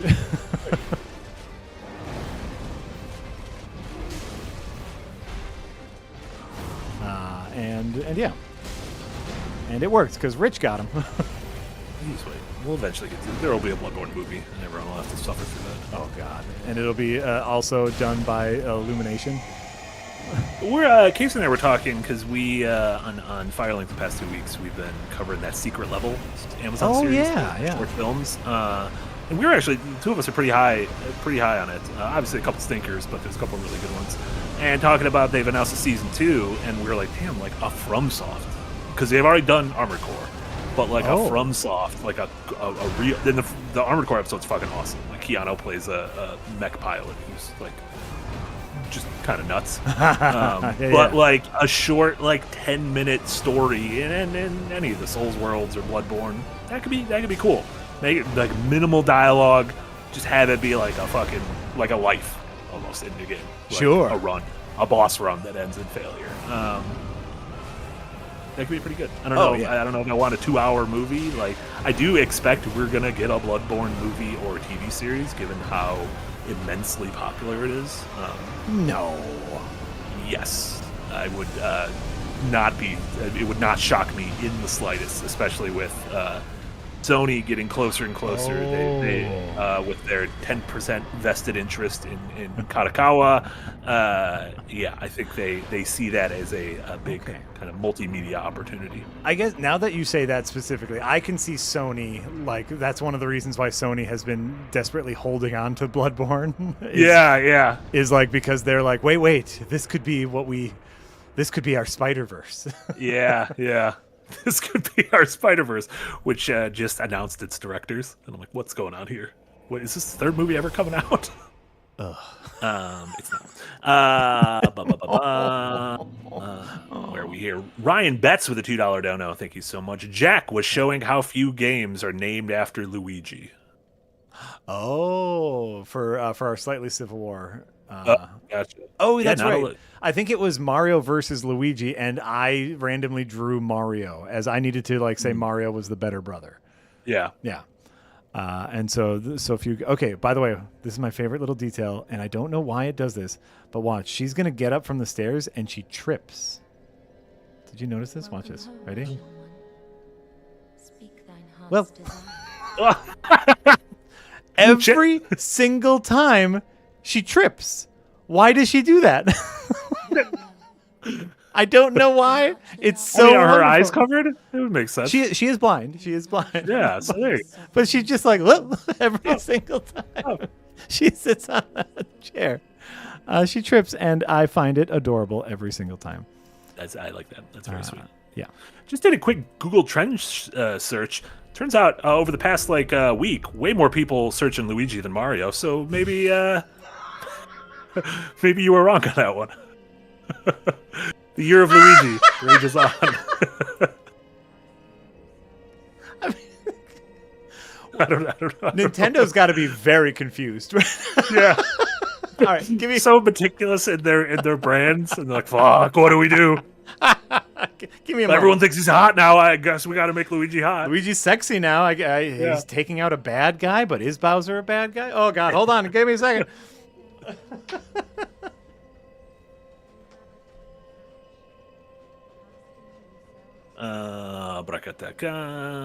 King and Commoner, thank you so much for a $5 dono. The Rock isn't an actor; he's a movie star.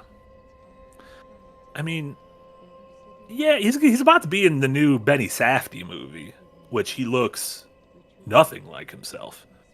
So I feel like I think The Rock can act. Does The Rock act?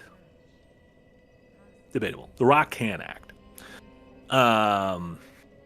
Also, Jackie's coming back. I think he went to go pee pee or poo poo or hoo hoo or ha ha, or a doorbell rang or a dog made a noise. One of them. Geldon with a $2 dono. Thank you so much. Merry Soulsmas to all, and to all a good fight. Thank you, Geldon. Fungus Finder with a $5 dono. Thank you, Fungus Finder. It's a very special episode with Mary, Marty, and Jolly Jinglin' Jack coming at you hot this Christmas Eve afternoon, wrapping packages and scrubbing chimneys. Oh my God! Oh my! That was beautiful. Was that our like radio intro? Yeah. Oh, I didn't do it in the radio voice. I fucked up. Sorry, Fungus Finder. And then Sussy Guru with a €5 dono. Hobbs and Shaw, where The Rock was named Mike Oxmell. Oxmell? Mike Oxmall. The joke doesn't work in this one because he's either Hobbs or Shaw in this movie, Sussy Guru. You should have picked a movie where his character name isn't in the title. You could have said Jumanji. You could have said The Tooth Fairy. Yeah. You could have said any of them. Jumanji.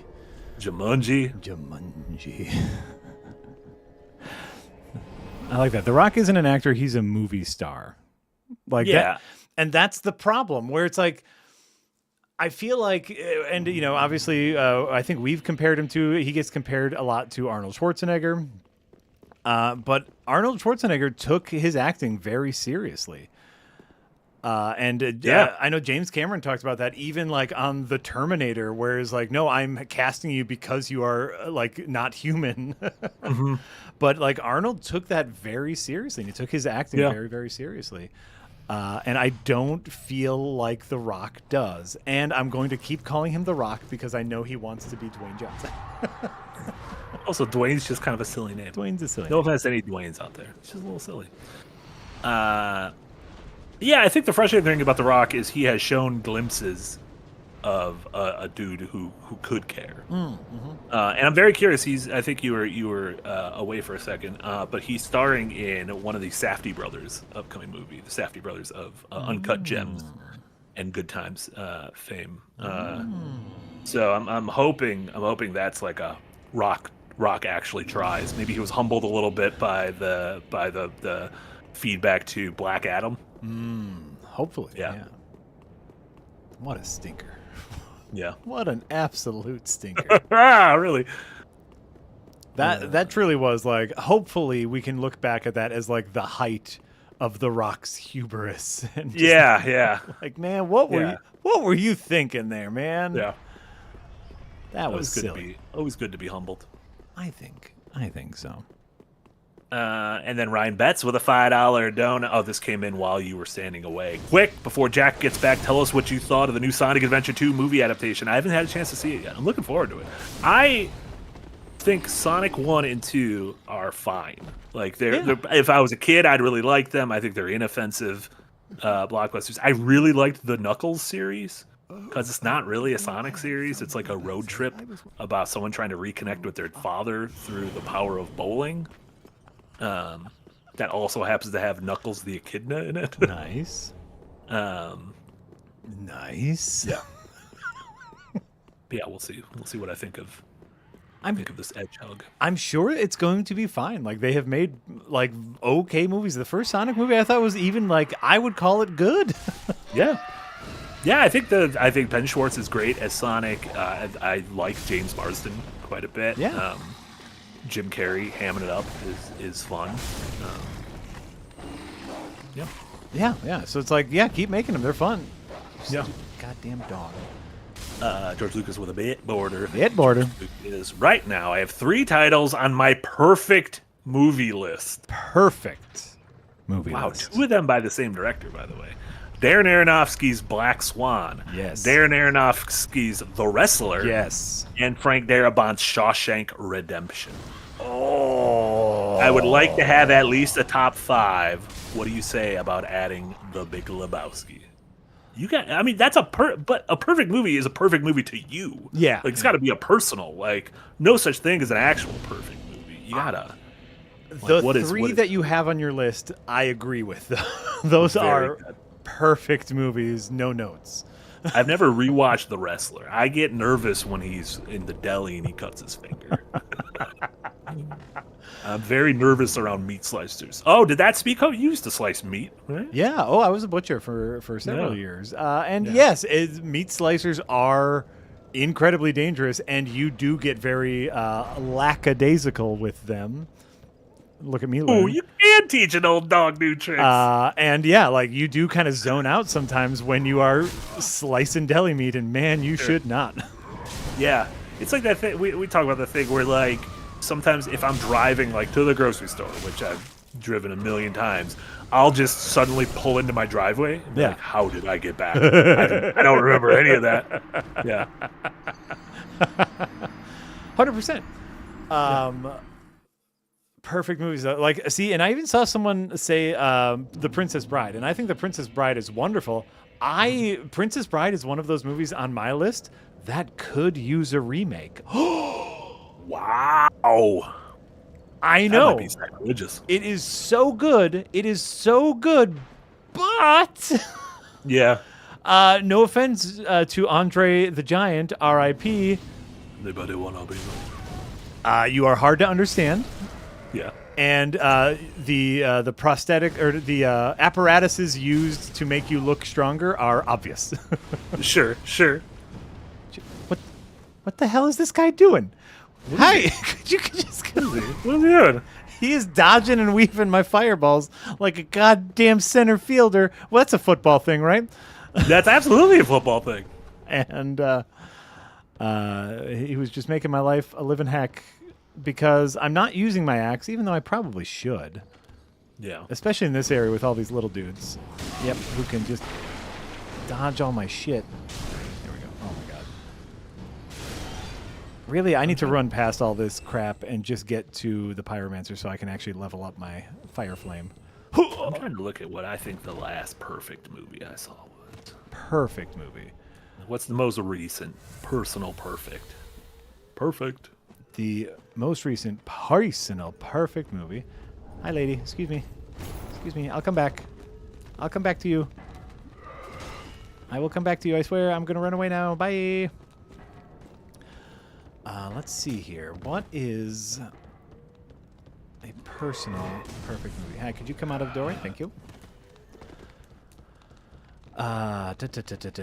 There's so okay. I'm gonna put it up there. This because it's newer. Okay. And I've seen it several times, and I have no notes, which is Everything Everywhere All at Once. Ooh, that's a good one.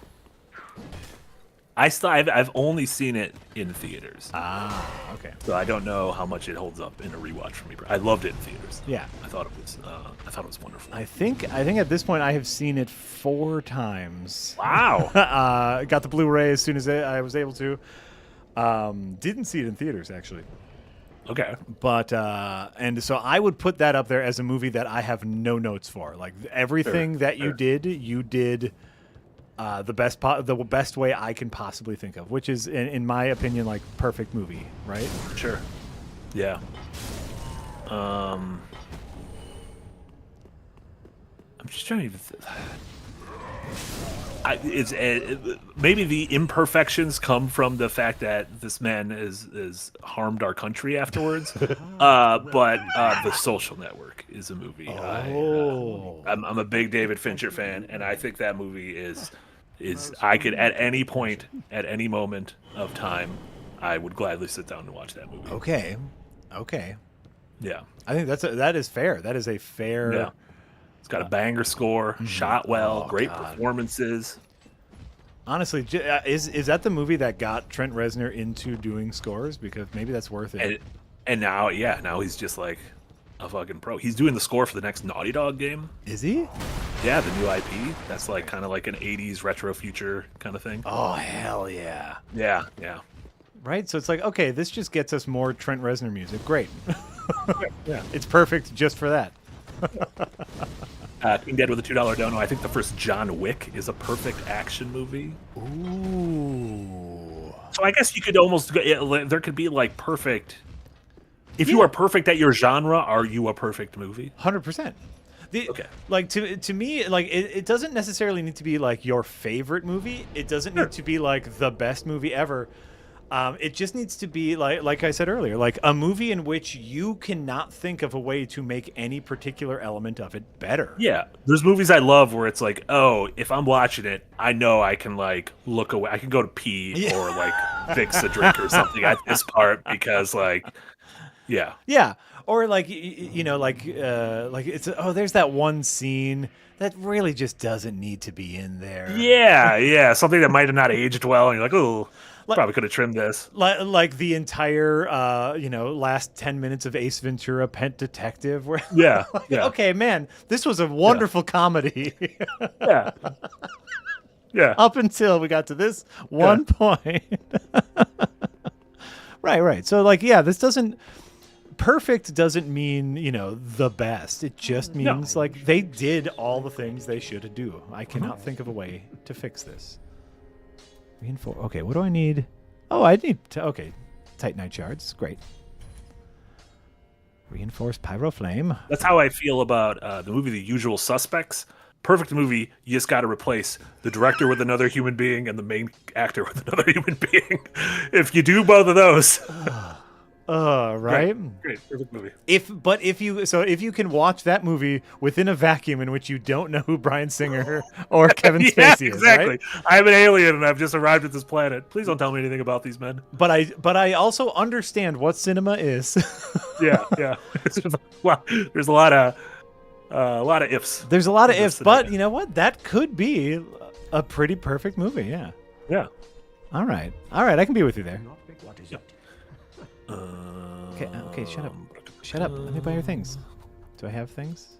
Vort Soul. Use it. James Morgan with a $5 dono. Thank you so much. Oh my god, going back to the wrestler. I once sliced off a bit of my finger with a deli slicer while working in a deli. Luckily, it was just skin, so it all grew back. Did you ever have any slicing incidents during your meat days? Not with the meat slicer, as I was so dang careful with the meat slicer. I cut myself a lot. Yeah. I was the chicken guy, and so the main bulk of my job while I worked at the butcher shop, which is still a quality butcher shop, by the way, we ended amicably. It was lovely working there. I had a great time. Yeah. But my main job was to take the whole chickens and process them into the smaller bits.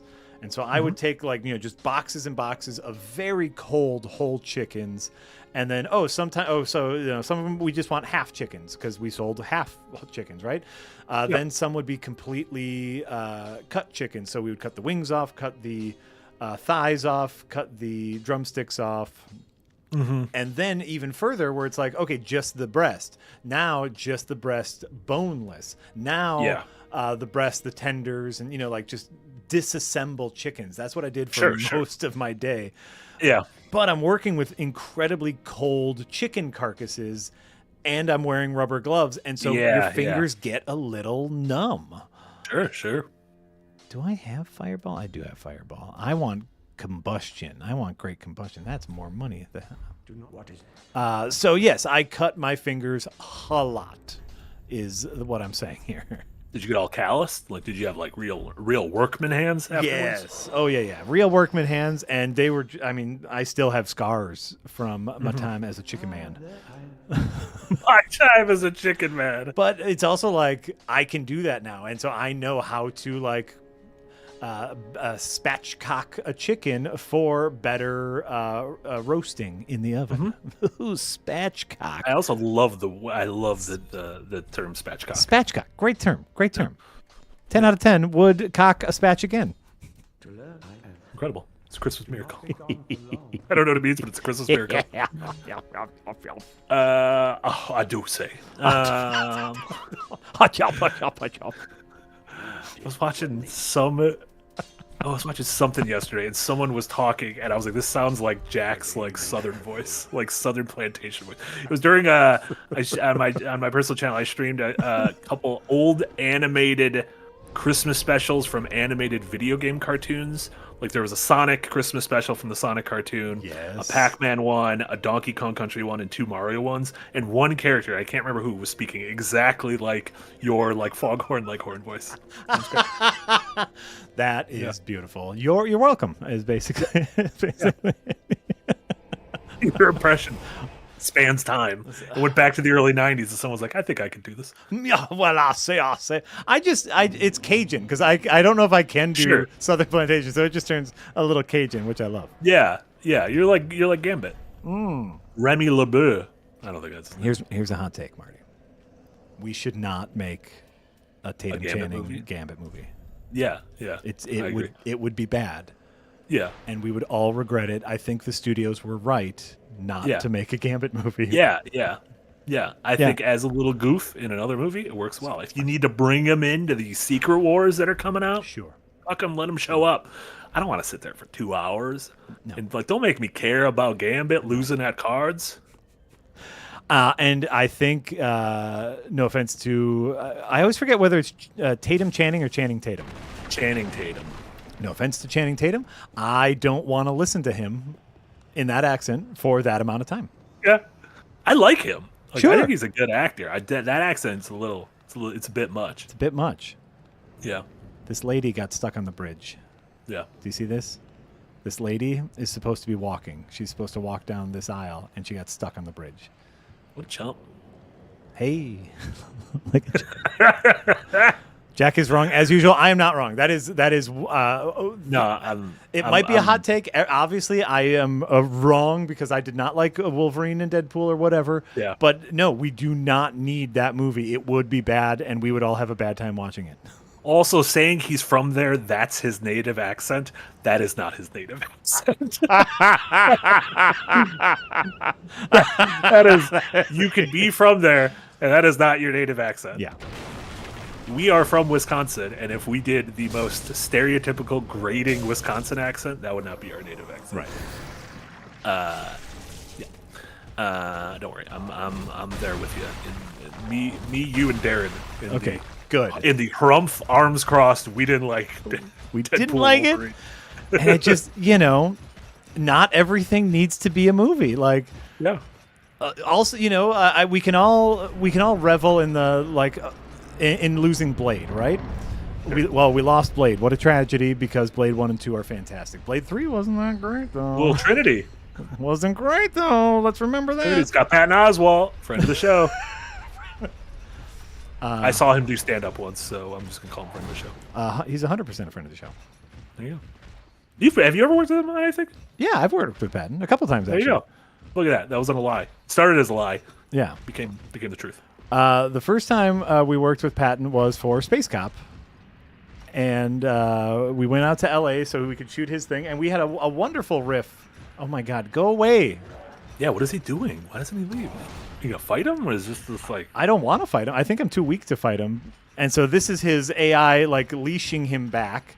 But apparently, he's also still aggroed enough where he keeps trying to come back, and it's like, go away. He's being a real jag. Okay. So we went to actually we my old Funny or Die friends hooked us up with a little studio space, and we were able to film with him for a little bit, and I got to riff with him in Space Cop, which was beautiful. What was Space Cop?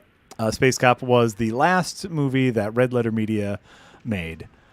It was a feature film? It was a feature film called Space Cop, and... Are you sure it wasn't called Spatchcock? It was not called Spatchcock. And it sure is a movie. It is a movie in which I play. I think I have 6 different credits in the movie. As 6 different acting credits in the movie. Sure. The only person who has more acting credits in the movie is a little plastic plant that appeared in many sequences. Wow, it was a member of SAG? Like it had a credit? Incredible. Yeah. So, we worked with him there. And then, of course, he came into... We're going to cheese this, man. He came into town and did a Best of the Worst with us. That's great. Which was, it was lovely. That was one of my favorite Best of the Worsts to shoot because his schedule was so tight that we had to shoot in the morning. Oh. And I assume you usually don't record those in the morning. We usually start around like 1 in the afternoon and end up at like 1 in the morning. Yeah. And I'm a morning person. Yeah. So you were feeling it. Oh, so man, I want to say we started at like 9 a.m. and we're done by 1 in the afternoon. And it was like, this is the greatest. Can we just do this dang day? Yeah. Let's just do this every time. Did you pitch him my podcast series, Patton on Patton, where we talk about the movie Patton with Patton? Each episode is a minute of the movie Patton, but it's out of order. And so, yeah. I did not pitch him that, and but what I will say is when I see him again, I also will not pitch that to him. Okay. Yeah, so there's probably another Paula Patton, Paula Poundstone. That's not her name. That's. I was trying to say there's probably another Patton I can get. Is there any? There's no other Pattons. Patton's not even a real name. Patton is not a common name. No, patent pending. Murasaki with a $2 dono. Thank you so much, Murasaki. Jack, the chicken vivisectionist. That's a beautiful way to describe what your job was. You were a chicken vivisection. To vivisect is to sprawl out and to vivisect a body. I like it. That's like the bodies exhibit. Do you remember the bodies exhibit? I do. I think that lady fell off the map. The bodies exhibit lady? That lady who was attacking me, I believe, fell off the map. And I was attempting... Oh, my God. And then I died to this fucker. Being a real hog. Real jerkus. Yeah. That's great. Yes, that was a long time. Not my favorite job ever, but sure. It was. It taught me some valuable life skills. Yeah. Being a butcher. So, Denmark with a $2 dono. Thank you so much. My favorite version of Gambit was in X-Men Origins. I mean, that's just the version of Gambit we got in Deadpool, right? Because that was the same Gambit. No, that wasn't. X-Men Origin. Wait, X-Men Origins. Oh, that wasn't the same Gambit because that was Taylor Kitsch. Never mind. Also, X-Men Origins was the bad. That was the Wolverine movie where we first got Deadpool, where he was his mouth got sewn up. Remember? The whole movie like leaked 6 months early. That's not X-Men Origins, though, is it? That's yeah, X-Men Origins Wolverine. Oh, okay, there we go. They were planning on like, oh, this is gonna be popular. We're gonna do an X-Men Origins for every character. Gotcha. Yeah. Gotcha. Yes, and that was not Tatum. No, that was not Monsieur Channing. Monsieur Channing. That was someone else, and bad. All bad. It's oops, all bad. Oops, all bad. Like, and I feel like this is I know beating a dead horse, but like I also feel very similarly about. Oh my God, dog! Oh my God, dog! Stop it! Dog. I feel very similarly about Wolverine, where I don't think Wolverine is the main character. Sure. I like him. I like him when he's just like a weird little dude. Yeah. He needs to be like a snarling, cigar chomping, weird little dude in the movies. Oh my God! Stop it, dog! Stop it, dog! Are you gonna kill me? You're gonna kill me, and I couldn't light the bonfire. Rip. Dog. Wolverine is not the main character in X-Men. There is no main character in X-Men. It is a team, and his Wolverine's purpose, much like Gambit's purpose, is to be the asshole. Yeah. And because of that, he is quote unquote the cool one. Yeah. But if you make him the star of everything, it sucks. Yeah, it's tough. Ugh. As a longtime X-Men fan, I always hate it when things turn into the Wolverine show because they always turn into the Wolverine show. Yeah, and it's tough because that's almost like Hugh Jackman was too good, right? Sure. And so it's like, oh, he's so good and people love him so much that he needs to be the center of the universe. Also, okay, this might be the hottest of all hot takes. Uh-oh. Fine. Bum, bum, bum. Adequate. Hot takes. Adequate Wolverine. Hugh Jackman is an adequate Wolverine? Adequate Wolverine. He's a really good version of the character. I don't know if that character like is the Wolverine I grew up reading, if that makes sense. Fair. I think he's fine. I think like he also the only live action Wolverine? We have never tried again. We have never tried again. Right. We have no obviously there's like the little goof ones in Deadpool. Yeah. Yeah. We have no data points here. We have one example of a live action Wolverine, and everyone's like, nailed it. It's like, no, we don't even know. Yeah. Like we've had a couple pretty good Spider-Man, a couple pretty good Batman. Like, maybe give another try. But the more movies he's in, the harder it is to divorce him from that role. And it's like, well, he's got to play this until he's fucking 90. Not as hard as it was for him to divorce his wife of 40 years. Wow. Ha! That happened? Like one of the storybook love stories is his wife was a famous soap opera actor in Australia, and he fell in love with her on TV and then got to work with her. She's a bit older than he is, and they were married for 3 decades. Yeah. Even after he became a giant star and her kind of soap opera stardom faded. And it was one of those, oh my God, it's happening. Oh, it's true love. And then the rumor mill started circulating that he was boning some lady on Broadway. And then like a couple months later, he's like, yeah, I'm getting divorced. Also, I'm dating this lady on Broadway who I wasn't boning before. He did it in that voice too, which is weird. He's Australian. He's Australian. Oi, mate, I put my dingo in a crikey. Now the bobby's all hot and cock and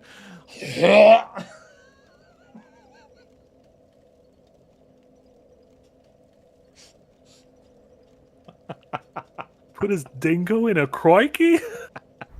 Wonderful.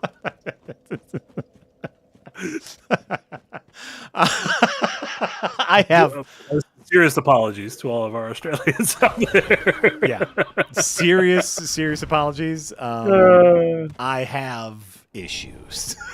That was great. But so like that's recent like gossip. That is recent gossip. It's a little water cool goss for y'all. Some recent goss for the Wolverine. This is a bad idea.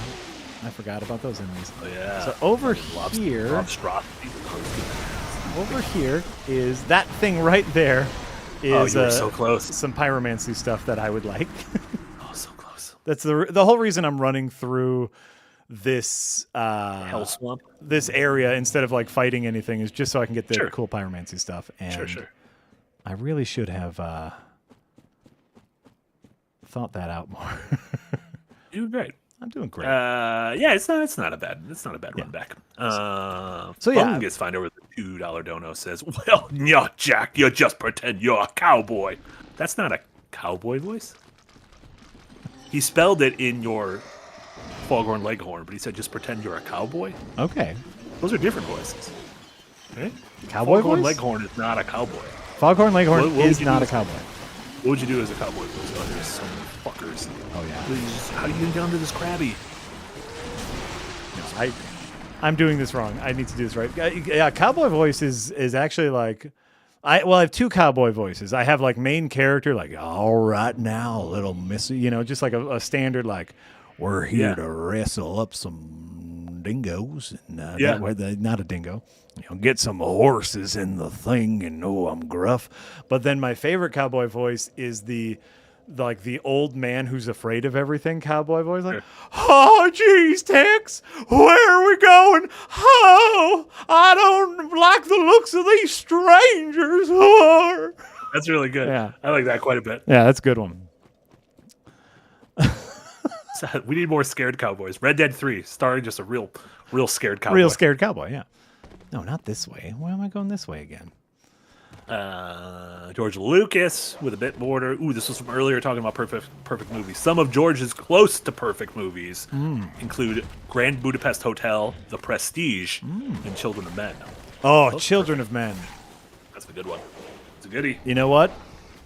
It's been a hot minute since I've seen Children of Men, but I'm willing to put it on the perfect list no matter what.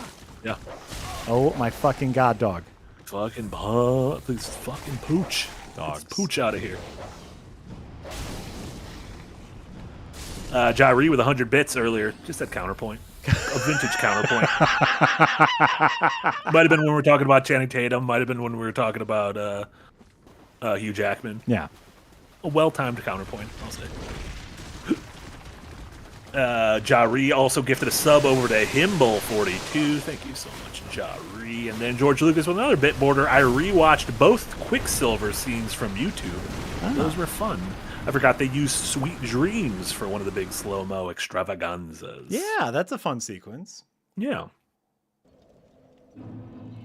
That is a fun sequence in a movie. Yeah, I really like that one. What is the other quick? Oh, the jailbreak sequence is also a really fun one. Yeah, yeah.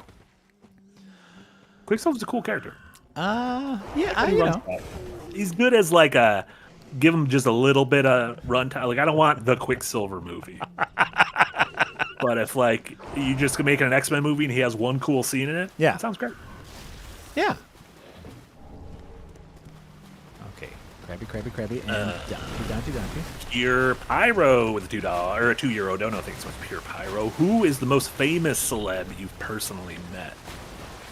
Shook hands with Shaq, and let me tell you, that man's hand just large. I have a large hand compared to Shaq, a little baby hand, like a little Cabbage Patch hand, just the biggest hand. I believe that he is a large man. Yeah.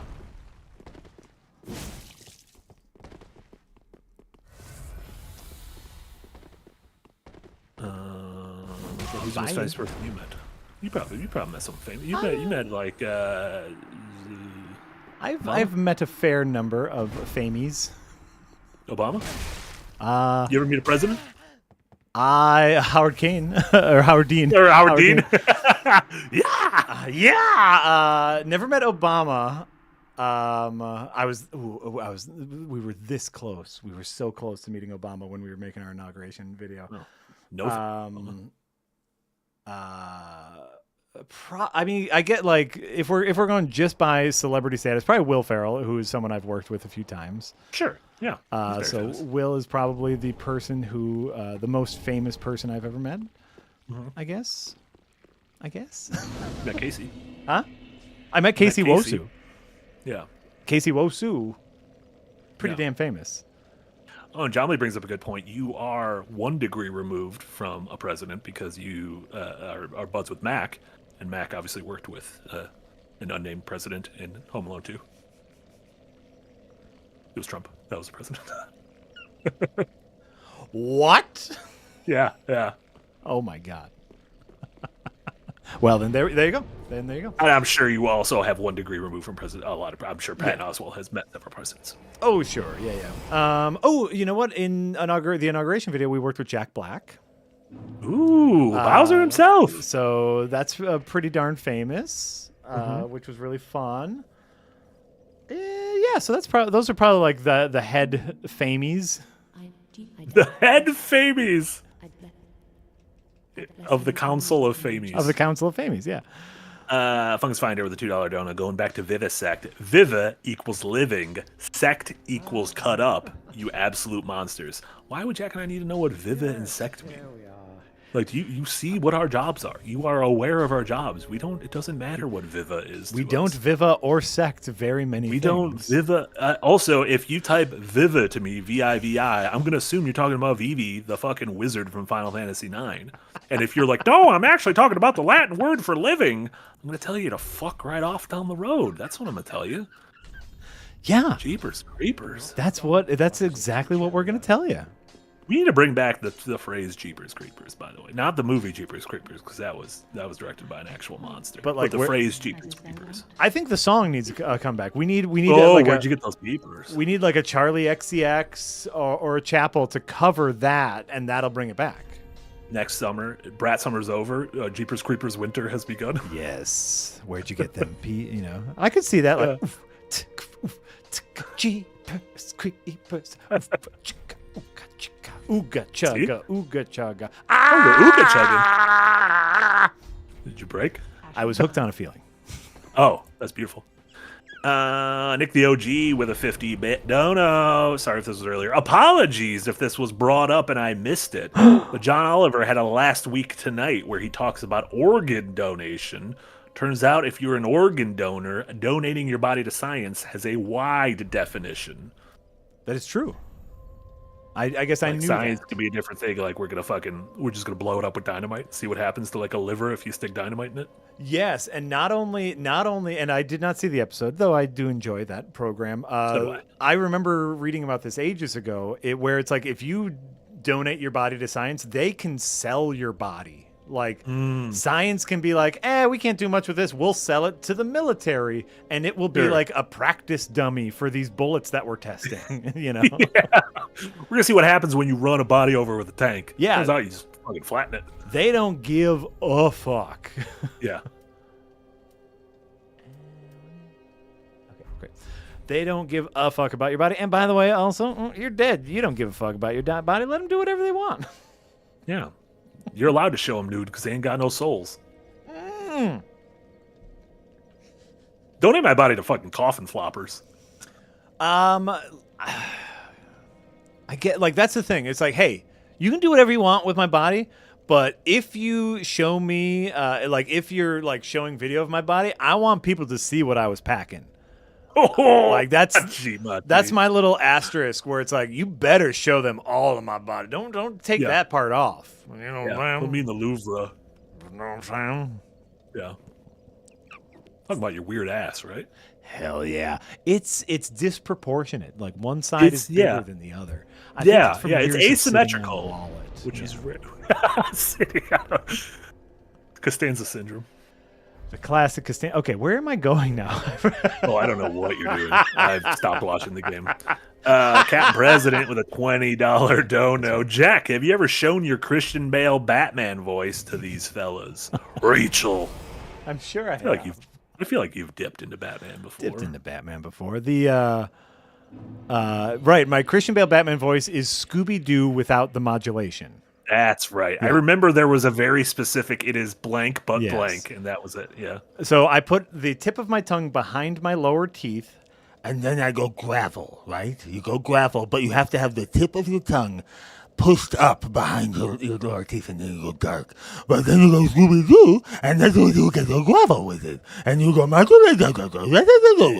right? That's Scooby-Doo. Yeah, but if you take out the modulation, you go, oh, gee, Shaggy, what are we going to do? Oh, gee, Shaggy, what are we going to do? Like, if you take out the modulation, Christian Bale's Batman is Scooby-Doo. Rachel.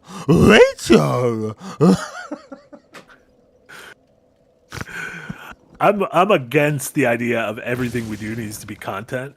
I feel like you should just make that as a video. A quick YouTube short. Christian Bale's Batman is just Scooby-Doo modulated. Yeah, it's just Scooby-Doo modulated. All right. You know what? We have been talking, we'll plug the Patreon here. We have Patreon exclusive. What we have tasked ourselves with is each of us is going to put together a Patreon exclusive per month, a video that will only live on the Patreon. We may share it with the larger audience at some point. Folks may be familiar with Yahtzee's video where he gave you his way of remembering the U.S. states. Yes. Yeah.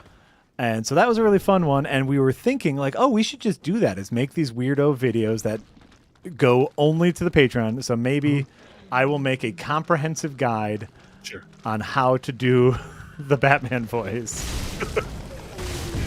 A Patreon exclusive. Deeb says just clip that and publish it as a short. We could just do that as well. We all already did the work. That would be the smart thing to do. Yeah. But I like the idea. Here with our brain. I like the idea of like trying to examine it a little bit more. Yeah, putting a little production value into it. The big thing I would like to do on my project list is to remake my Die Hard video, my Tadum. Oh yeah. The what is it? The definitive guide to holiday movies or whatever. Yeah. I rewatched that recently, up over on the other channel, and it did so poorly, and I loved it so much. I loved that video so much, and it did so poorly, Marty. Yeah. It was my pride and joy, and everyone was like, "No, we don't care about this." But I do think like that was early on in kind of Nick and I's editor-creator relationship. And I think I'm going to blame Nick is what I'm going to do here. So heads up, everybody. Yeah. Nick should have said no to like my title idea and the video idea. And Nick should have been like, we should make this just about Die Hard being a Christmas movie. We should make this simpler for people to understand. Because right now you're just talking about definitions of genres and whatnot, and that's no one's going to click on this. Yeah. And Nick didn't push back. Yeah. And therefore, I blame Nick. So, Nick, if you're watching, I blame you. Listen, we're in the age of the remake and the remaster. Yeah. Might as well start doing it with our own bids. Right? Tsunami Doucher, a $20 dono, and per usual, says nothing. Tsunami Doucher. And George Lucas with a bit border. Read some Dark Souls boss soul lore to us. Oh, read some Dark Souls boss soul lore to us with your Foghorn Leghorn voice. Jesus, that was really hard to say for me for some reason. I don't have any boss souls. I guess I could go to Fextra with my Foghorn Leghorn voice. That's what they're asking for. Yeah. All right. Well, I think Marty has to leave in a little bit, so. I can stay. I can Stay and goof for a little bit. Stay till 3. I got another hour in me. Oh my. Okay, hold on. All right, a whole hour. Chat. You have another hour. Chat. You get to choose the boss soul lore. So start typing in, and Marty, if we see a couple, votes for boss soul lore to read as Foghorn Leghorn. Yeah. That's what we go with. Let's see here. Enemies, bosses. I will go to Fextra here. Let's see here. Oh, we got Dan. I see a dancer. I see a Biss Watcher. Gundyr. Those Obosies. Those. Let's see here. Artorias. Y'all are not naming any similar ones. Artorias is not in this game, y'all. That was a lie. Couple dancers. I see dancers. 4 Kings. Sullivan. Okay. Well, you know what? We saw 2 dancers first, so we'll go with dancer. Boom, we did it. Let's see here. Where is the dancer? Is she that far down on this list? I guess. Oh, me close. The dancer of the Boreal Valley. All right, we'll go here. And we will say boss weapons. That's my favorite. If you remember that animated Dark Souls 2 thing, it's just I don't. Oh what man. It's called like Happy Souls or whatever, and it's like a 15-minute animated run through Dark Souls 2, and they meet the crow guy, and it's just like, I sell boss weapons. And I think of that every time. That's beautiful. Good old Happy Souls. I rewatch that every once in a while. Oh, here it is. Soul of the Dancer. Oh, okay. Soul of the Dancer. Well, I say, yeah. This is one of the twisted souls steeped in a strength. Let's see here. The Pontiff Sullivan bestowed a double slashing sword upon a distant daughter of the former royal family here, ordering her to serve the first as a dancer and then as an outright knighter of the equivalent to an exiler. That's what a Channing Tatum Gambit movie would be. All of you who want a Channing Tatum Gambit movie, it would be. That's what it would be. It would be 2 hours of that. Yeah. I got my feelings hurt because my lady could not touch me with her bare hands. Jopley says, "Body video, eat your heart out."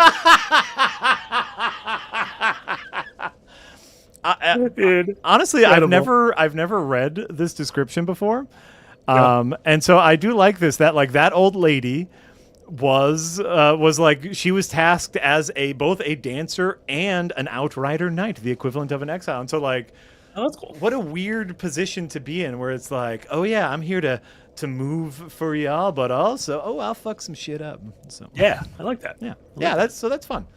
There you go. We did it. Okay, what are we doing now? Let's go. Maybe we could.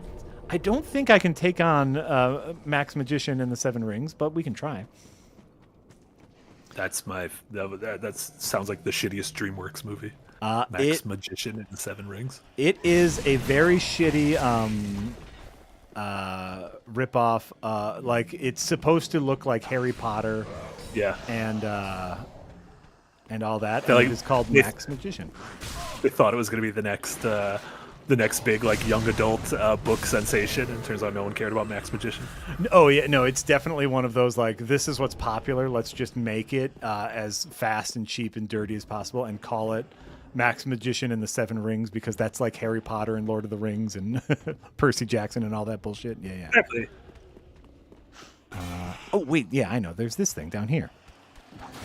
Fungus Finder with $5. I don't think so much. Fungus Finder, pinky up. It's imperative to address the rampant anti-intellectualism that plagues Second Wind. I dare say this problematic trend mirrors our societal decline. It's all because we don't care about your VVs or your I need section. all that said again. In the Foghorn Leghorn voice. Anti-intellectualism?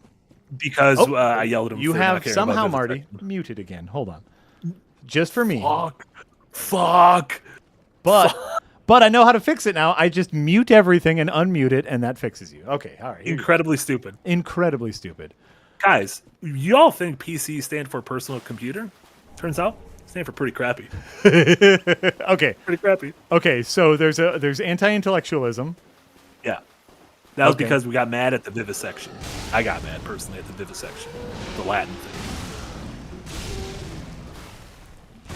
Yeah, that's fair. Yeah. Okay, all right. Honestly, it checks out. Yeah. That's fair. Honestly, it checks out. And I also yell at people who read books. I call them nerds. You do call them nerds a lot. I do, and I read a lot of books too, but I don't tell people that. But I think it works. This one. Oh, you know what? I really like... This is one of my favorite drips in Dark Souls, is the Conjurer's Robe. I like bags and pouches. Yeah, so do I. I feel like if you're characters. dealing magic, you got to have all sorts of different... You got to have like a spice rack. Ooh, yeah. Yeah. Yeah, so I'm a fan of like pouches and bags. I'm a real Liefeldian over here. Yeah. Liefeldian over here. Also, over on Ko-Fi, Dower Dodger showing support. Thank you so much, Dower Dodger, for Marty trooping through another hour. Also, happy holidays, fellas. Oh, it is my honor to troop. I don't have plans for a little bit, so I got this hour. Right. I would just be in one room over playing fucking Persona 4 if I wasn't here right now. That's the real thing. Where it's like, you know, that's what I said to myself this morning, because we had talked. It's like, oh well, you know, if we feel like streaming, we can. And yeah, a lot of it was just like, oh well, this is kind of what I'm doing today anyway. Sure. So maybe other people also are looking for something to do today, and we can help. Yeah. Look at that. Yeah. We did it. And Nosk with $3 Australian. Thank you so much, Nosk. Marty, did you see the new Astrobot Christmas level? I sure did. I played it last night. Delightful. So there's a free DLC level, Jack, Astrobot level that is all Christmas themed. Aww. And you have to rescue a bunch of different robos from presents. There's a big Christmas tree that gets lit. The enemies all have little antlers on them. There's like snowmen and penguins. It's just a really nice little level. Tomba's in it. When I rescued Tomba, I lost my goddamn mind. Croc is there. What's Gex is there. What's a Tomba? Wait, Gex is there? Gex is there. See, I got you with one of them. I'm a big Gex head. I'm a big believer in Gex. There were two Tomba games on PS1 in the 90s, and they were these like 2D platforming RPGs, like action platforming RPGs. Oh, okay. But yeah, good, a fun 90s game. But yeah, little Croc, a little Tumba, and then the last one is just Spider-Man. Oh, which I'm like, well, you don't belong here with these like misfits of the '90s. Like, you're still extremely popular, right? But it's a thing that Sony owns, so yeah, they want to show off their toys. they do.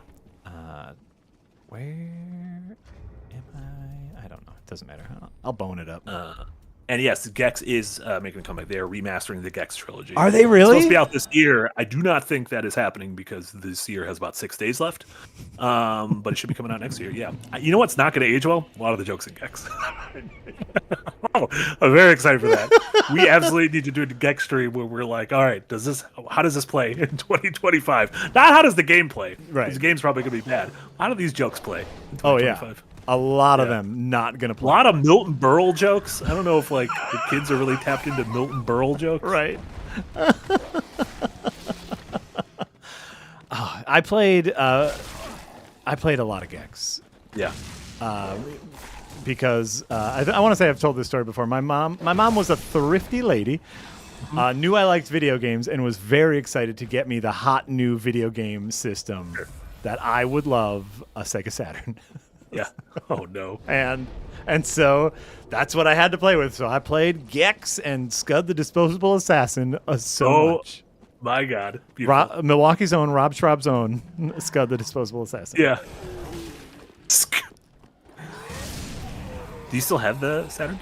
I do. I have a working Saturn. There you go. And a copy of Scud. Most importantly. Oh, and a copy of Gex because Jesse Galena made fun of me for liking Gex. And so I made a Gex thing.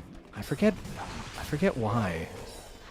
There was a very specific reason that like I needed a copy of Gex that was going to be a prank that I think was back at the other site that I have since forgotten about. Oh, is this the This is Max Magician, Rings? yeah. Max Magician. George Lucas with a bit more to wait a minute. Wasn't Metal Gear Delta supposed to come out this year as well? What happened? Yeah, a lot of times they'll just say like, it's probably coming out by the end of the year, and then the end of the year rolls around and they're like, well, that didn't happen.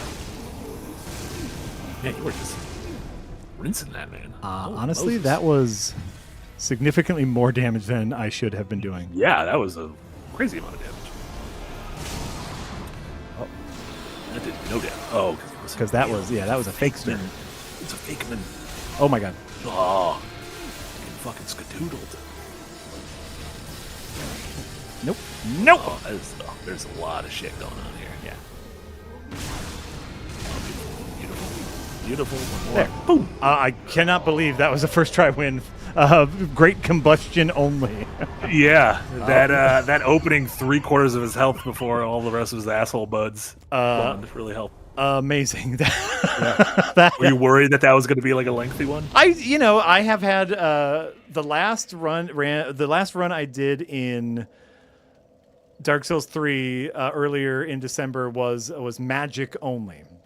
Mm-hmm. And of course very resistant to magic damage, Max Magician, and so I was gearing up for a long battle there, and fire is awesome.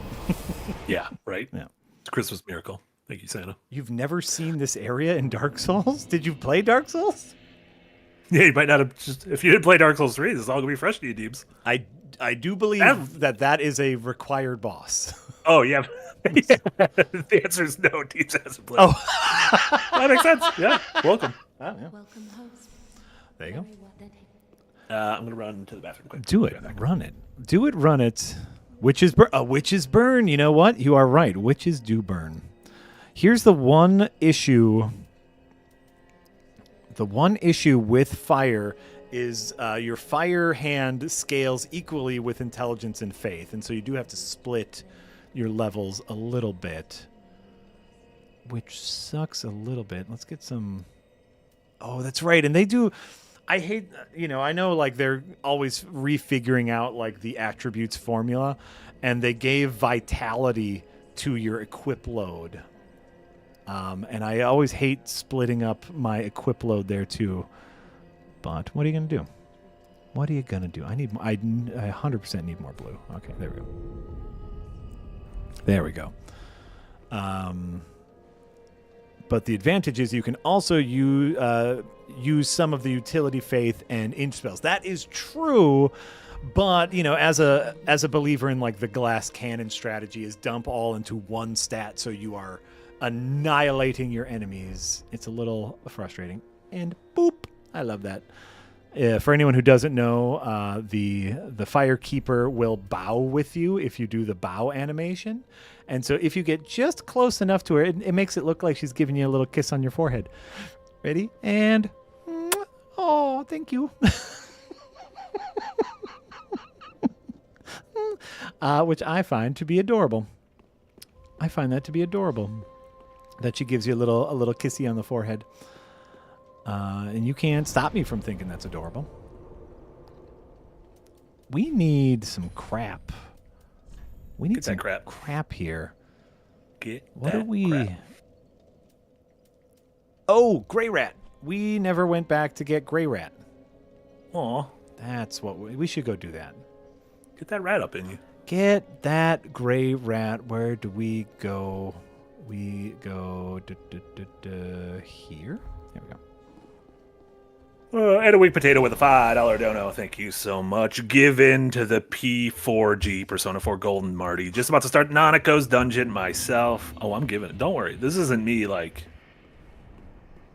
I'm not making a claim. I'm gonna stop playing that game. I'm just gonna play it like 2 hours from now. Just later in the day. Just later. Yeah. That's fair. That's fair. Yes, and I believe I don't think Jess is around, but my plan is to also stream on Thursday during our normal Lies of P time. Lies of P? So Jess, I believe, is busy because family or whatnot. Bullshit. Yeah, quote unquote. So I don't think I'll be doing Lies of P, but I do want to keep that Thursday. Oh, that's right. Come on. I want to keep that consistent, so I think I'll be back on Thursday. I don't know who will be with me. The Pinocchio game? Like no, we won't do Pinocchio because that's a me and Jess thing. So we'll probably just continue this run. No, I meant another Pinocchio. There's like a Pinocchio Super Nintendo platformer. Is there really? Yeah, don't play that game. It's bad. Don't play that game. Oh, all right. By the way, good to know because I would have. Yeah, it's probably got one of those levels the side of a whale. Have you met a whale yet? I don't know. In Lies of P, do you get sucked up by a whale? That's a big Pinocchio. There's got to be a whale level. Yeah. There's got to be. The very few things I know about Pinocchio is lying and whale. Yeah, those are the big. Yeah, hot chip and lie. Pinocchio's a lot like girl. God. Oh, what happened? I died very fast. A dog at the bottom of the stairs does not care. No. Does not give a shit about anything that's going on upstairs. I died very, very fast. And that's probably my fault. I don't have my range spell equipped, and I'm not going to equip it, even though I probably should. Yeah. But that's fine. I just want that item. I just want that one item. Sure. Which is the key to Gray Rat's cell, so we can get Gray Rat moving, and then we can move on with our lives. I feel like everything's going to start really looking up once we get Gray Rat. I'm trying to think if there's a similar NPC in other Souls games, and I don't think there is, where it's like, we have Patches, Patches is just a big jerk. But if you, keep him around, he can turn into a merchant in Dark Souls. But Gray Rat is genuinely lovable. Sure. And so, you're not, trying to... Oh, my God. Oh, my God. Oh, my God. Got it. I got it. I got it. Doesn't matter. I got it. Doesn't matter. You can fuck up my body all you want. I got it. Got what I came for. But Gray Rat is one of those characters who is lovable, and you really, really root for him, and he unlocks certain things where it's you can progress his story so he can become a better merchant. I love that aspect where if I choose to do things, he can get better, and then of course the heartbreak, the potential heartbreak at the end. Sure. I love that. It's wonderful. It's wonderful storytelling. Let's make you fall in love with this character. Fire! Set. What is the band with the song "Set Fire to Your Face on Fire"? Set fire to your face on fire. Yes. Set fire to your face on fire. The Blood Brothers. That's who it is. The Blood Brothers. That song fucking rips. Set fire to your face on fire. Oh my God! Hit them with the fireplace. George Lucas with a bit border. Has Jack ever done a run where he completes all NPC quests?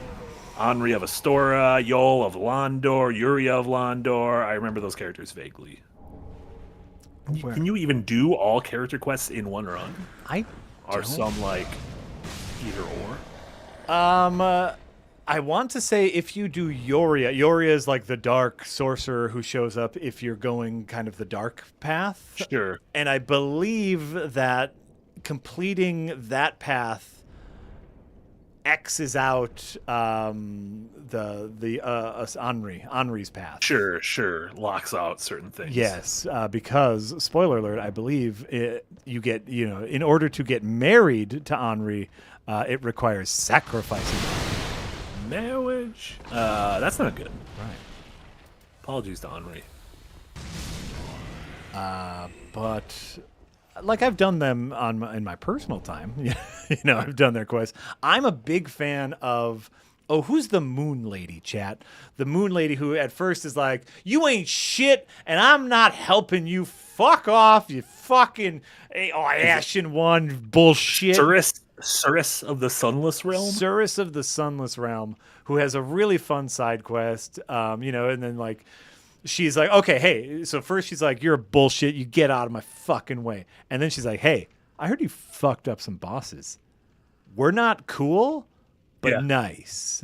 Yeah, but this is cool. But game nice. Respect game. And then she's like, okay, how about this? If you need help, because obviously you need help, I'll be there, or whatever. Yeah. Right? But then you can find her summon sign because she needs help, and you can help her. Ooh, I like it. And you help her, and she's like, all right, for real? I'm sorry, you got it. You got the goods. I'm here for it. Then It's beautiful. you can find her summon sign again and help her with a personal mission. Yeah. Like, I believe she goes after her grandfather, some of the best drip in the game. She goes after her grandfather, and that's when, like, after that, she's like, yo, you really helped me out. I want to be your knight. And that's how you unlock her as a summon for the brothers fight. And I'm a huge fan of like having to go through a bunch of bullshit to get an NPC summon for a boss fight. Yeah, to almost like prove yourself to her and then be like, Yes. oh shit, okay, yeah, I'll go to war with you. Yeah.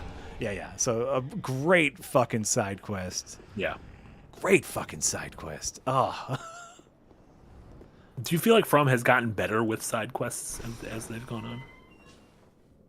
I think Do like you feel like Elden Ring is a zenith for their side quests? honestly, I think they hit their stride here in 3. And I just see a lot of similar side quests in Elden Ring that I see here in 3. Yeah. I don't know if they have any good progression. Like they have some sick side quests in Elden Ring. Yeah, and Elden Ring has a lot of the or even Shadow of the Erdtree, Tyrell you mentioned, has a lot of those guys that you end up meeting up with, at the various bonfires, and then that will impact, that can impact what that fight looks like at the end, where you have to fight a bunch of your homies. Yeah. That's really beautiful. I love what's her name? What's the barbarian lady? The daughter of the ears. Oh fuck, something Lu. Horalu is the name of that something. Yeah, Horalu daughter. Horalu. Yeah, what's her name? Nefeli Lu. Thank you, Chad. Nefeli Lu. You can, like one of I did on my very first playthrough completely by accident. If you go through Nefeli's quest. Tell her about how her ear daddy is bad. She gets depressed. Then you give her a hawk. You give her hawk back. She's happy. You also go through Kenneth Height's quest. Get him back to his castle. You also don't murder the man in the castle with with Godric the Grafted. You leave him alone. The three of them end up. She ends up as the ruler of Stormvale Castle, and then you can summon her for the Horaloo fight. Oh, I didn't know that. Oh, I did it completely by accident, but she becomes the queen of Stormvale Castle. That's really fucking cool. With Kenneth Haidt as her number one, and it's like, fuck, that is sick as hell. Yeah. Oh, fucking, I love shit like that because that is narrative and gameplay interweaving and encouraging you to talk to people. Yeah, and it's not, which your mileage may vary, but it's not one of those, you open up the menu and then you see, I still need to do this side quest, and so go where the map marker is. Like, it almost feels, maybe it feels unfair, but it also feels earned. Yes. Once you, feels like you've actually accomplished something as opposed to just doing things off a checklist. Yeah, and they added map markers to where people are. Yeah. And special emblems, but they still haven't given you a straight up quest deal. Log or whatever. Yeah. So that's nice. Where it does feel like, I'm just wandering around and finding shit, which I enjoy. Yeah. Like a hawk. Drago Nation TCO resubbed on Twitch. Been a member for a whole year. Thank you, Drago. Happy holidays indeed. Right back at you. Mm-hmm. I think. Oh, apparently, what's the thing? If you give Nefeli Lu a potion, things can go poorly? Yes. So Celavis, who's helping out Blue Lady, one of the many R names. Yeah, sure. Ronnie? Maybe Ronnie? There's really no way to know. Celavis, who's helping Ronnie, gives you the potion to take Nefeli Lu out, to turn her into a puppet. Oh, yeah. And so if you give it to her, you can get her as a spirit summon and as a puppet, which is, pretty powerful spirit summon. But, of course, you murder her. And that's the potion that you can then choose to give to Dungy. That's how you get the Dungy puppet, which is great. Dungy puppet. We love a Dungy puppet here. Big Dungy puppet fan.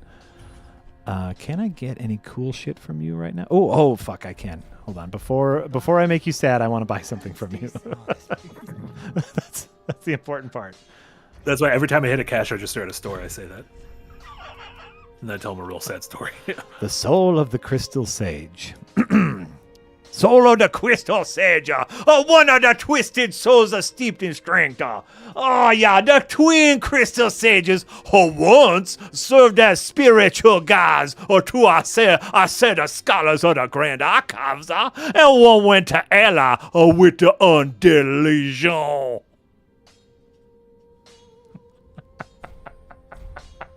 That is remarkable.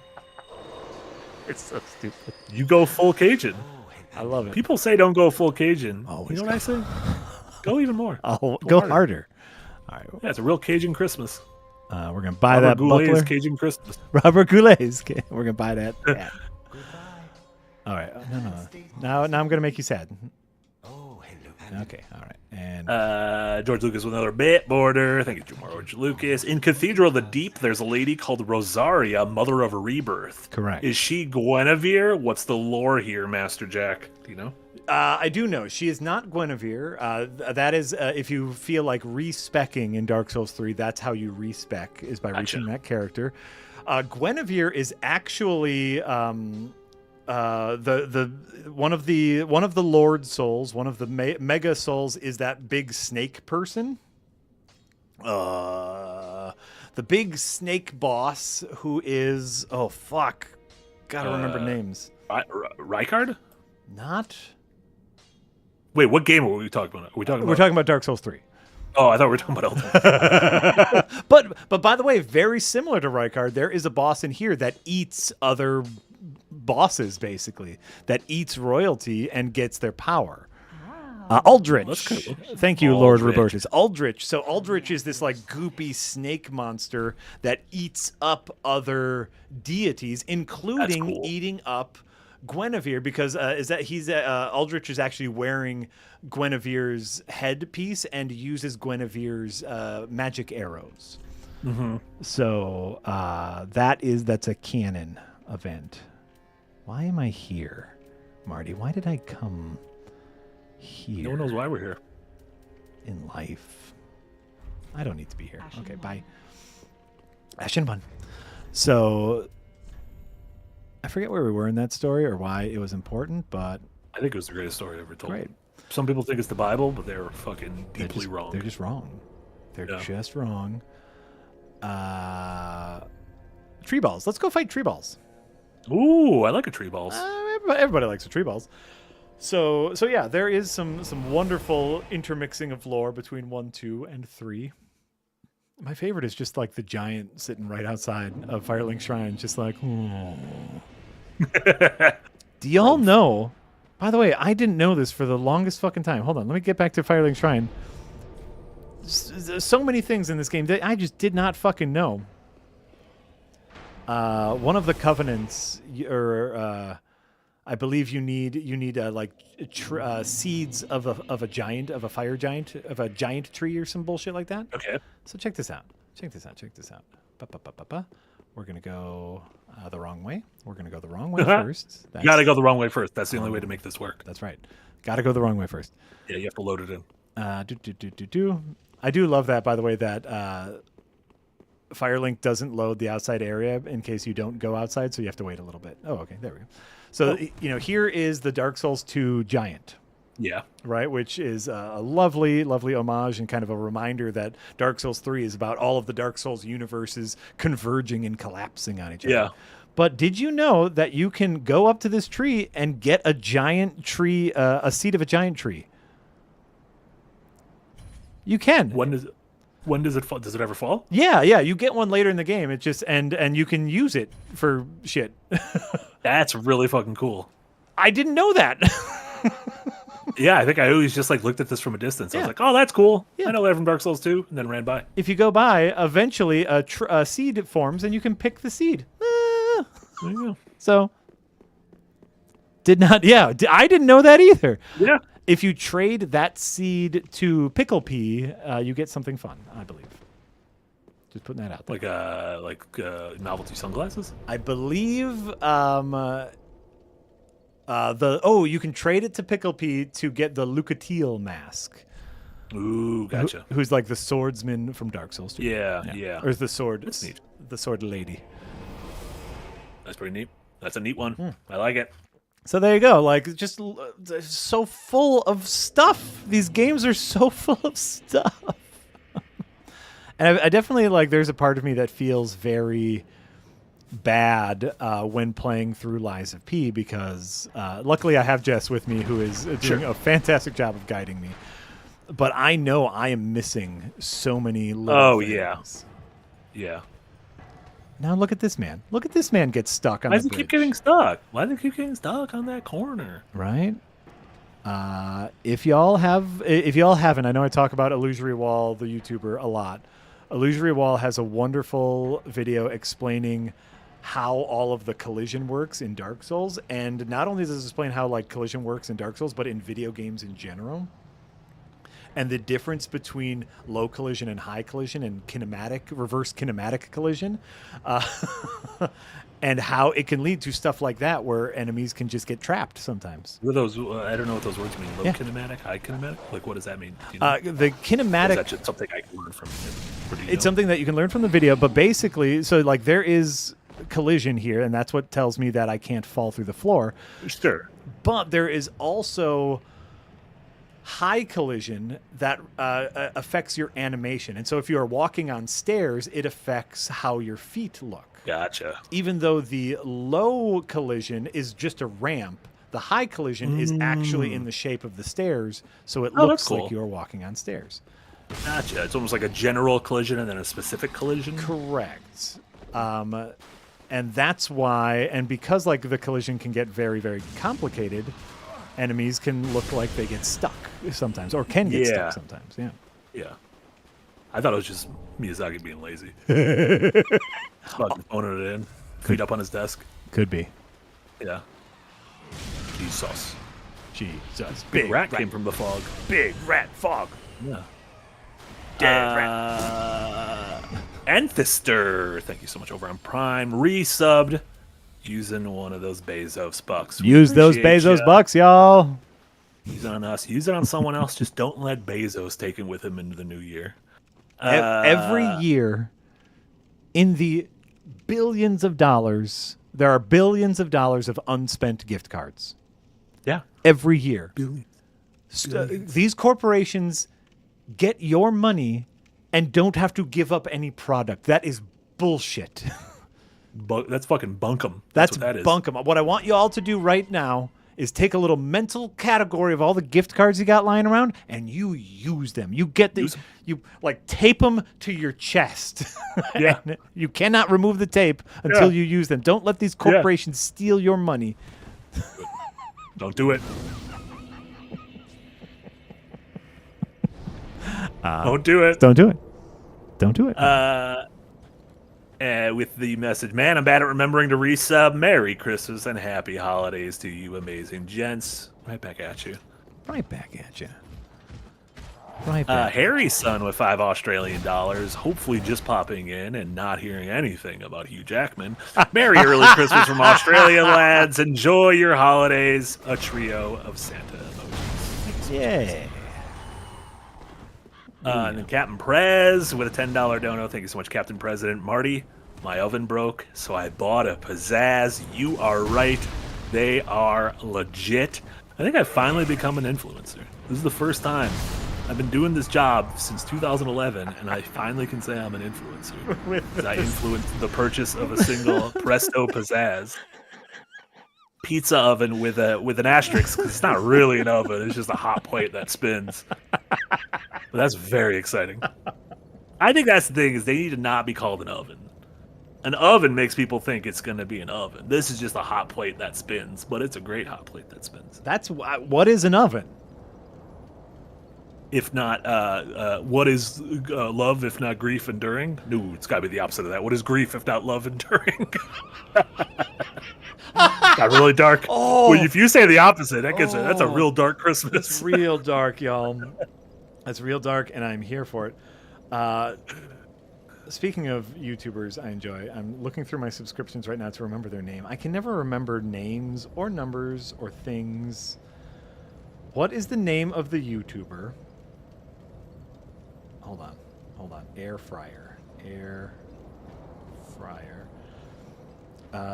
Technology Connections.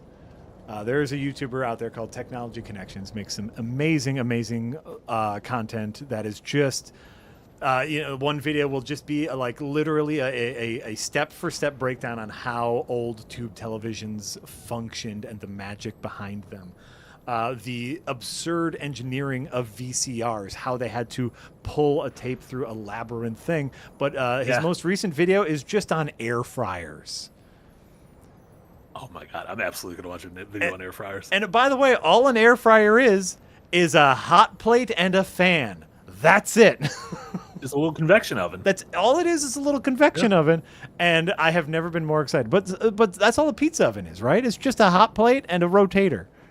Think about it. That's a pizza oven. I was going to do... Oh, that's right. I forgot to make friends with the giant, y'all. Fungus Finder with a $2 dono says, is kin kinesiology? Kine, whatever it is, K-I-N-E, equals movement. You can't stop me from teaching. No, that's... Yes, that's I know kinesiology. That checks out. It's movement, Because you said the kine collision, right? Or collision? Kinematic. Kinematic. What if there's someone who pronounced cinematic as kinematic? Kinema? Y'all go to kinema? I'm here for the art of the kinema. Yes, and actually we use reverse kinematics a lot in Adventures Now for animation. But that's the kind of thing where, if you see, while I wait for these, my legs are moving up and down on this rock or on these stairs, right? We want to make sure that my feet are on the correct stair.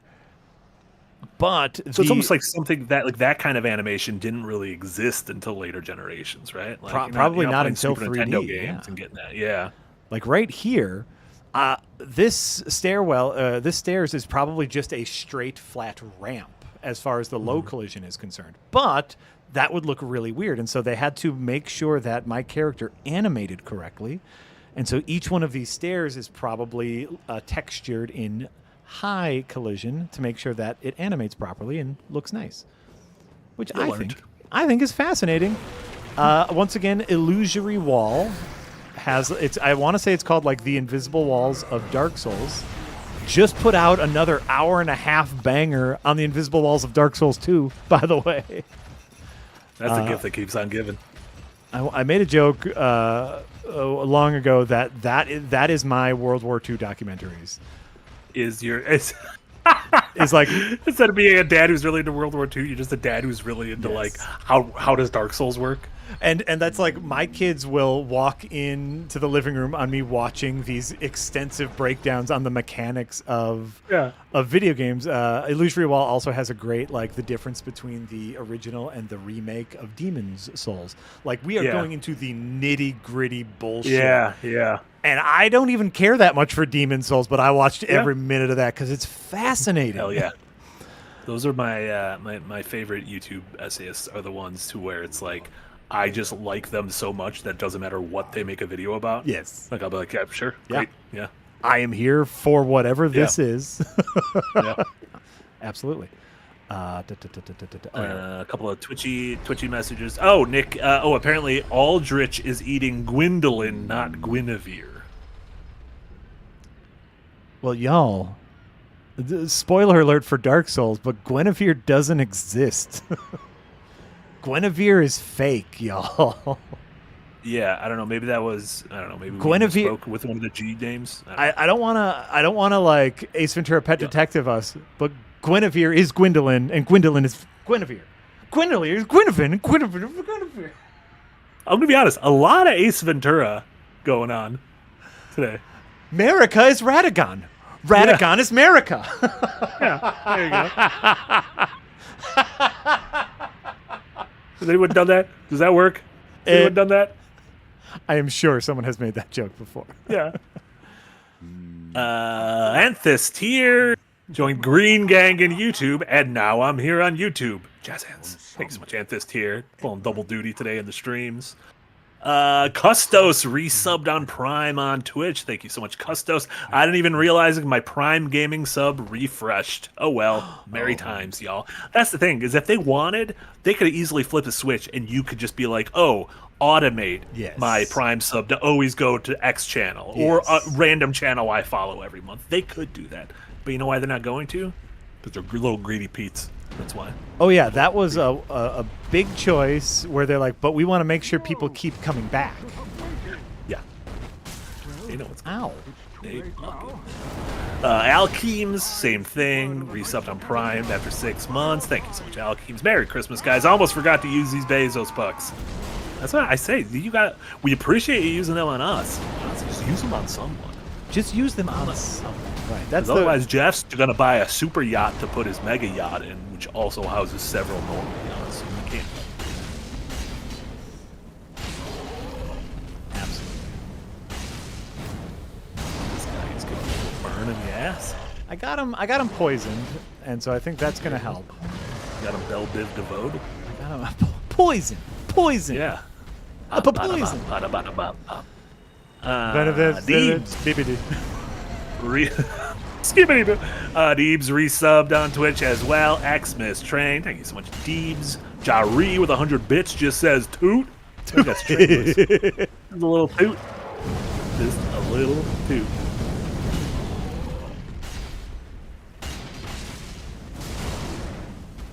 Red Dwarf with 100 bits. Do you like Zuli the Witch?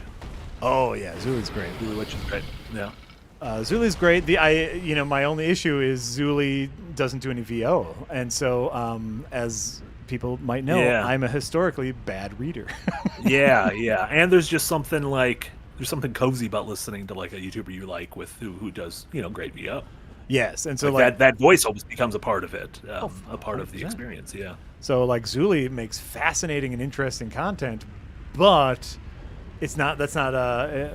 It's weird just because I have to read. I loved it. The Zuli did was it War Thunder sponsored them for a video, and they were just like, I told War Thunder I don't do any VO, so all of my sponsorship is going to be just in text. Via text. Oh, that's funny. I like that. And I forget what video it was, but they did a War Thunder ad just in text, and I thought that probably was their first and only one that was pure text. I thought that was hilarious. Yeah. There we go. Cupcake Fairy resubbed with Prime as well. Thank you so much. Cupcake Fairy? Cupcake Fairy. Delicious. We appreciate you. I feel like that would be the nemesis of The Rock's Tooth Fairy. Right? Kids end up getting those cavities. Although a Tooth Fairy, I feel like needs... No, that's not true. Never mind. I was going to say, is like a Tooth Fairy like a Batman Joker situation where they each need the other one's existence or else like they have no point of living? But no, the Tooth Fairy is just grabbing kids whose teeth naturally fall out. Yeah. Yeah. Generally speaking, I did know a dentist growing up who very proudly gave out king-size caramely candy bars every Halloween. Because it was like an investment. He was like, these kids are my clients. Yeah. I'm fucking their teeth up. Yeah. And I liked that. I liked that. I like that. Yeah. What about Vati? I love Vati. Like, I mean, Vati's great, actually. And I need to. There's so many I need to catch up on. While Marty and I were streaming the Elden Ring DLC, I just had to block all of my favorite Elden Ring streamers and video makers because I didn't want to be spoiled. So I have so much catching up to do. Yeah. My queue is never ending. Oh yeah. And it's like, that's a really good problem to have. I will take the problem of I have so many great YouTube videos to watch. Yeah. But like, I haven't watched any of Vati's DLC stuff, which I'm sure is brilliant. Just what a great... Oh my god, I'm out of blue? Shit, I gotta run. I'm out of blue. I'm out of blue. I'm out of blue. Can I get this? Is this important? What's in here? Oh god, that was not important. That was not important. Oh, human pine resin is extremely important. That is not. That was not important. But yeah, no, Vati, like, you know, I've talked about Tulak, the Barbarian, a lot. Tulak and Mango does some of my favorite Elden Ring runs, which are character builds. I like challenge runs. To me, have a hard edge. Mm-hmm. I don't know if you watch a lot of challenge runs, Marty. I don't watch too many challenge runs. I feel like the most challenge runs I've watched is you do one. Oh, okay, fair. Oh, fuck. I got to go through all that bullshit again. God damn it. Ran out of blue. You know, I like a good challenge run. I like a good, like, oh, we're gonna do this. But in my opinion, they have a hard cliff. Oh, my God. Fuck. I lost. They got so bad. I lost so many. I don't even know if I need to go in here. I just forget about all the places I need to go. But, you know, oh hey, we're gonna beat Elden Ring with only consumables. We're gonna beat Elden Ring only using miracles. That sort of stuff. I love that kind of bullshit. Love that kind of bullshit. But then it gets to, I'm gonna beat Elden Ring at level 1. By only punching with my bare fists, and I'm not leveling up, and I'm not going to use any healing flask. And it's like, at some point, it's like, I don't care to watch you have a 20-minute boss fight against Morgott. Yeah. Doing minimal damage. I also want you to have fun. Yeah. So. Yeah, that could be like very easily when like entertaining turns into, oh, this is just aggravating now. Yes, yeah. So like there is a bottom of the barrel scraping that I. And it's like, I understand they got to make out. They got to make out. A little hubbis. They got to make their content. Yeah. And I'm not trying to take their content away from them, but it's just not for me. It's a certain point where it's not for me anymore. Yeah. But I love what is the backlogs? Lemon's a great Souls YouTuber. Also, just a great fruit in general. Just like keep scurvy away. Powerful citrus. Powerful citrus. Also, I should not be using my... Oh, wait, no, I know. George Lucas with a bit border. Did the Firekeeper in Dark Souls 3 have a story? Does the Ashen One grant her eyes and she join your cause or something like that? You can. There's a few things you can do with the Firekeeper here. You can find the Firekeeper's eyes and give them to the Firekeeper so that she can see the truth and the horror of the world that she helps perpetuate, which is beautiful. Yeah. And I believe that's part of the kind of like don't rekindle the fire ending, is giving the Firekeeper her eyes back.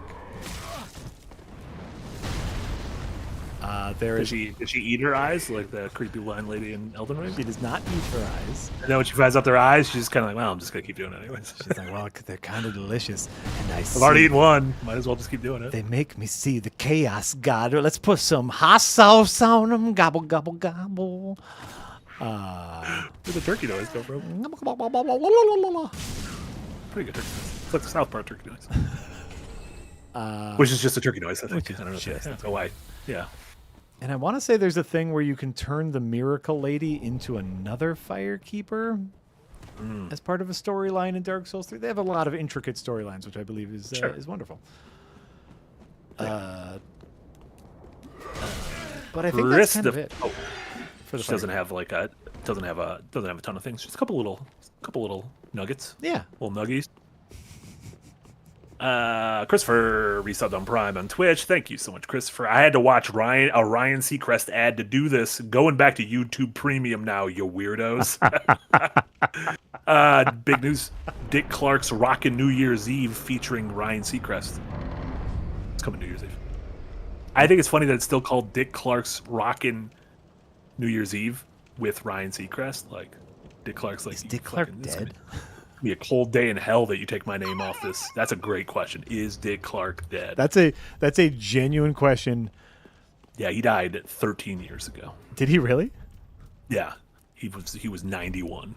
So that is not. This is not like at Dick Clark's behest. Someone still owns the Dick Clark intellectual property that they are holding on to. Or maybe on his deathbed, he was like, "Never take my name off it." All I have is New Year's Eve. Mine. It will be mine. He goes full Gollum. Yeah. The precious ball trap. No, I think that is just like, someone holding on to the Dick Clark estate will not. You know, you can have rockin' New Year's Eve from my cold dead hands. Yeah. When are we gonna get a Dick Clark reboot? That's what I keep. Or like a Dick Clark Legacy sequel. Ryan Seacrest is what happened after Dick Clark and Regis Philbin died and like anamorphed into Ryan Seacrest. Yeah. He ate both their bodies. He ate their spleens. Yeah. He's like, it is me now. I am the host now. What is your favorite pop song from 2024? Got real substance going on. Hot to go.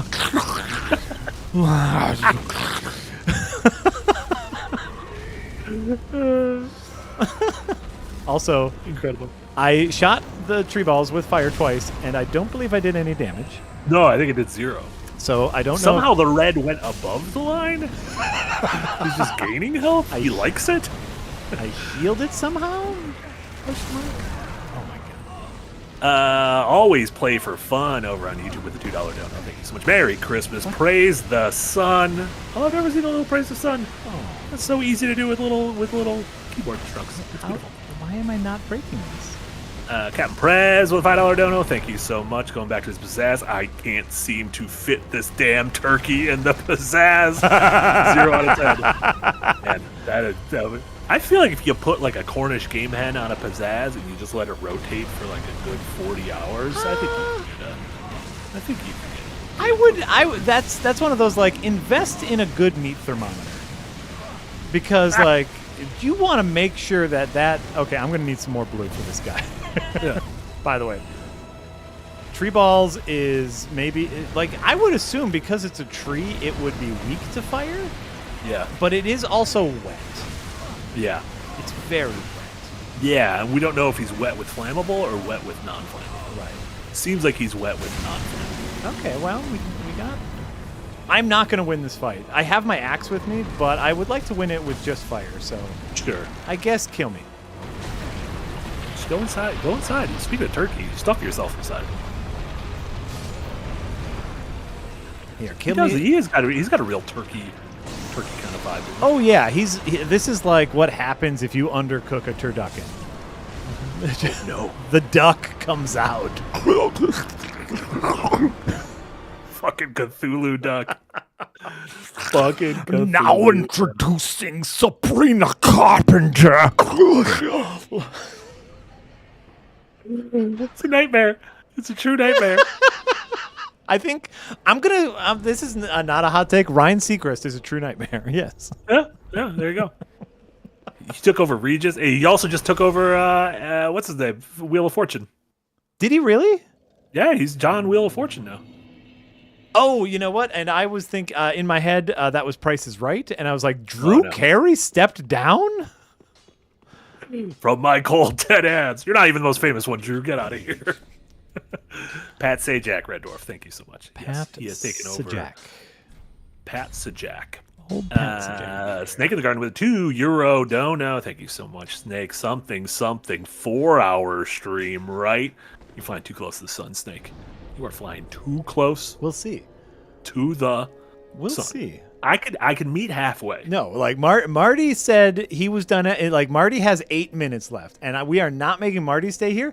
I might hang out. I'm going to check Slack. I could do it 3:30. Don't you give in, Marty. Hold on. I'm going to check Slack and see if anyone else is joining. Oh, that is Eric talking about properties. Eric's one of the property brothers. I don't know if you guys knew that. Eric, that did not work. I tried and that. then responded, have you ever played this? And it's a game called Sir Whoop Ass. Now with Co-Whoop. Sir Whoop Ass. I'm going to be honest. Spelling co-op as Co-Whoop in a game called Sir Whoop Ass. This is a game that Eric is recommending everyone purchases right now. Okay. I'm going to tell everyone, you probably shouldn't, but okay. I don't know what it is. Okay. Jess, do you want to join the stream? Is Jess here? Jess, but Pretty Grim Games is in the stream. Jess, do you want to come on the stream? Because Jess, this is what happens. You fucking pop on and then you get yelled at to go to work. This is why you don't do that. This isn't work. We are not. This is why you don't do that. We have no obligations to be funny or entertaining today. We just happen to be funny and entertaining. I thought you were going to do it to be fair. To be fair. TBF. I cannot. That's fair. That's fine. Jess, you do not have to come on the stream. It is Christmas Eve. Shit, it is. It's off to buy presents. Oh my god! This is a real jingle all the way situation. Oh my god, I have to cook a whole goose. Can my pizzazz cook a goose? I don't think I've ever had goose. Really? Have you ever had what is it like the foie gras, like where they overfeed a goose? No, I have not. No, it's actually super delicious. I feel really bad, but it is goddamn delicious.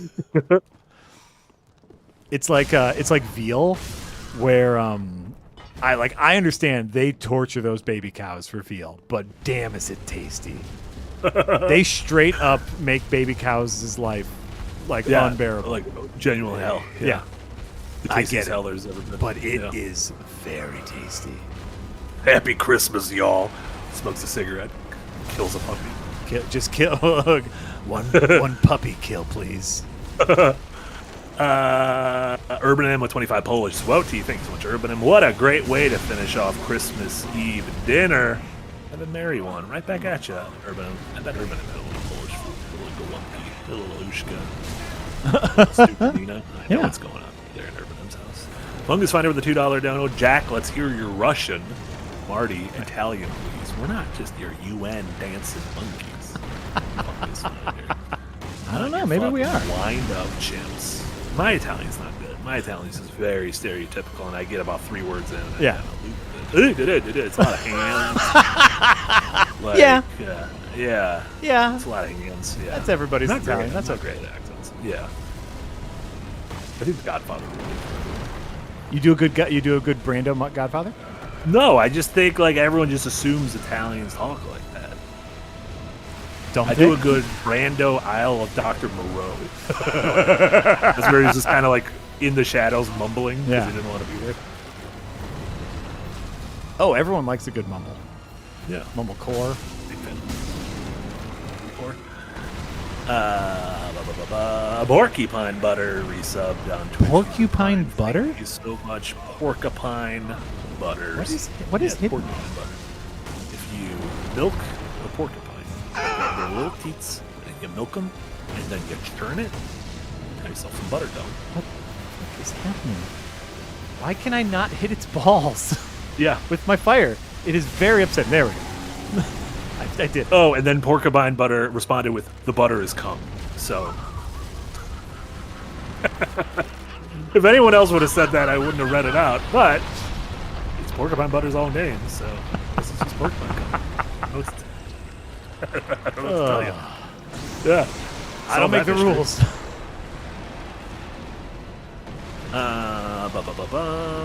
Justin with a $2 dono. Thank you so much. You two are my faves. Thanks for the lulz. I got you, Justin. I think you should change your name to Justin Credible because you're just incredible. Wow. Think about that. Murasaki with a $10 dono. Thank you so much. Gotta run. Merry Christmas all. Great stream. And then little music notes. Dark Souls roasting on an open fire. Jack P's furry upper lip. That's beautiful. I like it. I was having this discussion with someone the other day where I have gotten an amount of praise. I've gotten so much positive feedback on my mustache that the awful part of me thinks that now everyone is making fun of me. No, I think people like it. Everybody likes it, which is great, and it's wonderful to hear. But I think that's just part of my own terrible psyche. Is no, everyone likes this. Something must be wrong. They're all lying. They're all conspiring and being like, I got an idea. Just fucking lie to them. Let's just lie to them. Let's just lie to them about how we think it looks. Which, again, I know that you are all being nice and just telling me that you like it. And by the way, I like it as well. Oh, but even if you didn't like it, I'm keeping it. I'm keeping it, no matter what. Stopping this train. Let's just move on. I'm not being too sure with the $2. Don't know. TBF to be hot. To be fair, to be hot. To be, the B is capitalized. Like to be the character in Nier. To be fair, the character in Nier is hot. Is to be the lady? To be is the lady. Okay. Boy, Tubi's a little babe. From what I remember, she was a little babe, and if you died, you could see her underpants. Was that the thing? I think the more damage you took. Okay. Yeah. Great. So there you go. Great. That was Jack and Marty talking about fucking robot underpants. Babes. Robot underpants. There you go. Fungus Finder with a $2 dono. Honestly, how is lab-grown meat different than veal? Asking us? Incredibly different. Lab-grown meat does not contain any animals. It is engineering just the muscle tissues. Veal, in order to make veal, they take a baby cow and they basically trap it in a cage so that it cannot move. So that its muscles grow but don't get any exercise, so that they don't get too tough. It is horrible treatment of the cows, but delicious. So veal, they have to make an animal suffer. Lab-grown meat, there is no animal. So they're incredibly different things. There you go. By the way. And this is, by the way, I'm not going to have a horse in the veal race, because I have eaten veal, and I have eaten veal after I found out what it is. And I've eaten horse. You've eaten horse? I ate horse in Japan. That's a real thing you can eat? Yeah. That seems bad. Well, I'm not going to say no. I was a guest in their country. You should probably still say no to eating horse. No, not a little bit. Not even a little bit. A little nibble. They said this is a Pona, and I was like, great.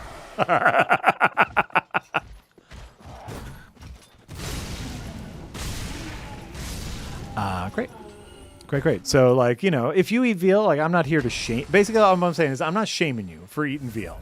Sure. But we should be educated as to what it is. I think food is food. So, I'm not gonna be too rough. At the end of the day, we're killing animals. Yeah. That's what we're here for. That's what we're here for. We're here to play Dark Souls, and we're here to kill some critters. right? So, but I also, because I spent so long as a butcher, I also believe you should be aware of where your food comes from. Sure. One of the things I loved most about working at the butcher shop was like going to visit the farms and like, oh yeah, like this is where the animals come from. Here's how you kill an animal. It's like, great. Shit, yeah. Shit, yeah. Yeah.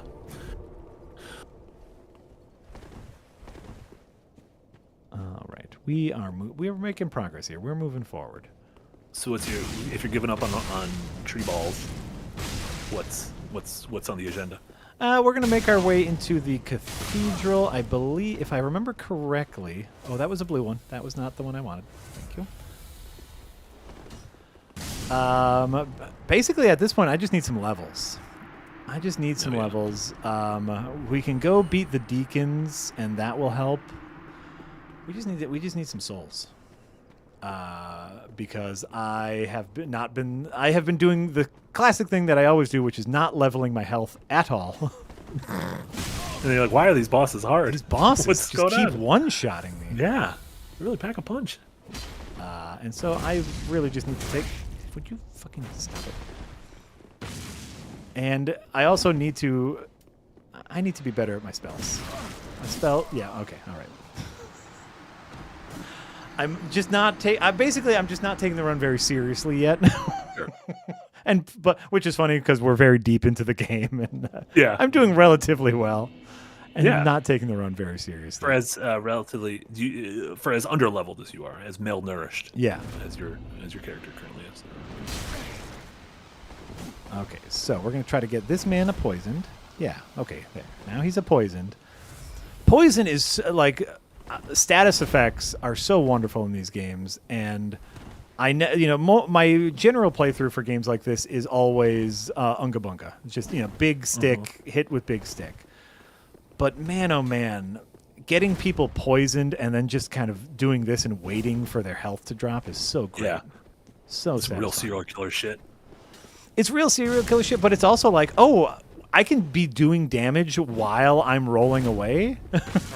That's great. Yeah. Full damage over time. Yeah. Jess in chat says, anyone in the stream who has not watched the Dark Souls episode of Battle Masters is now legally obligated to. And it is true. I just saw, like, Congress, before they broke for the holidays, was like, if you watch this stream and don't watch the Dark Souls Battle Masters, you're going to go to the same prison that Luigi's at. Oh, first of all, a lot of people might like that. You go to Luigi jail. Oh, no.